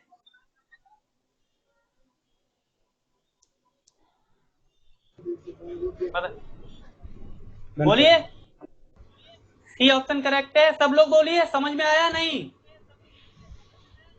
हाँ सर समझ में आया। सबको क्लियर है? हाँ, हाँ तो थोड़ा जोश में आके बोला करो, यस प्रॉपर सर। रिस्पॉन्स दीजिए, है ना। Your response is important to us. अच्छा लगता है पढ़ाते हुए। तो देखिए, ये चूंकि आपको सब चीजें एक्सप्लेन करनी थी, समझानी थी, इसलिए मैंने एक एक स्टेप बताया। उसमें जितना समय लगना चाहिए था उतना मैंने लगाया है आप लोगों को समझाने के लिए। बट इसमें सिंपल सी बात ये थी कि ये वेव फंक्शन को आप नेचर को समझ लीजिए, और अगर आप इसको ड्रॉ करना जानते हैं वेव फंक्शन की, तभी तो कहते हैं वेव फंक्शन की नेचर को ड्रॉ करना जरूर आना चाहिए। अगर आपको आता है तो उससे बहुत कुछ आइडिया लग जाता है, ठीक है ना। तो आपने देखा कि उसके साथ कंपेरिजन कर ली तो ये क्वेश्चन बहुत जल्दी सॉल्व हो जाएगा, 10-15 सेकंड में क्वेश्चन सॉल्व हो जाएगा। अदरवाइज अगर आप इसको जो है सॉल्व करेंगे तो हम वेरिएशन प्रिंसिपल में देखेंगे तो यहाँ बहुत लंबी चौड़ी कैलकुलेशन जाएंगी, ठीक है ना। तो वो खैर बात की बात है, वो से छोड़ो। तो इसको हम सिंपली ट्रिक से इससे सॉल्व करवा दिया है। तो अभी बहुत सारी प्रॉब्लम्स बाकी हैं जिनको हमें करना है, ठीक है। तो आज की जो क्लास है इस क्लास को यहीं पर रखते हैं, ठीक है। अब आपकी मैथमेटिकल फिजिक्स की क्लास स्टार्ट होगी, तो आपको 10 मिनट का हम ब्रेक दे रहे हैं। 10 से 15 मिनट के बीच में आप लोग वापस आ जाइए। तो राइट नाउ अभी 4 बज रहे हैं, तो 4:15 पे आपकी क्लास स्टार्ट हो जाएगी 4:15 पे। बट 15 मिनट से लेट मत होना, 4:15 पे अवेलेबल हो जाना, ठीक है ना। तो मैथमेटिकल फिजिक्स स्टार्ट होगी, फिर 6 बजे से सॉलिड स्टेट फिजिक्स की क्लास होगी। तो मैथमेटिकल फिजिक्स जो है अभय त्रिपाठी सर हैं वो पढ़ाएंगे, उनकी क्लास है। फिर 6 बजे सॉलिड स्टेट की क्लास होगी, वो मेरी ही होगी, ठीक है। और कुछ दिनों के बाद में जो है आपकी जनरल एप्टीट्यूड क्लास भी स्टार्ट हो जाएगी, जेएनयू से सर हैं वो पढ़ेंगे। तो 4:15 पे आप लोग फिर से ज्वाइन कीजिए मैथमेटिकल फिजिक्स के लिए। बाकी अगर किसी को इसमें कोई डाउट हो तो आप पूछ लीजिए, आप पूछ सकते हैं। और वैसे मैं समझता हूँ कि डाउट की कोई गुंजाइश रही तो नहीं होगी अब, ठीक है ना। अब सब लोग बताइए इस सिस्टम कैसा रिस्पॉन्स कर रहा है आप लोगों के लिए? साउंड क्लियर है? हाँ, पिक्चर ऑडिबल है। क्वालिटी क्लियर है? बिल्कुल अच्छा है ना? ऑडिबल है। ऑडिएबल है ना? Okay, very good. मोनिका आवाज आ रही है मेरी?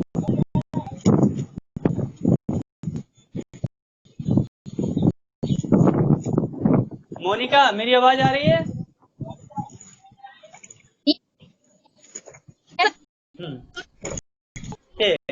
बाकी ये ऋषि कौन है? ऋषि मेरी आवाज आ रही है?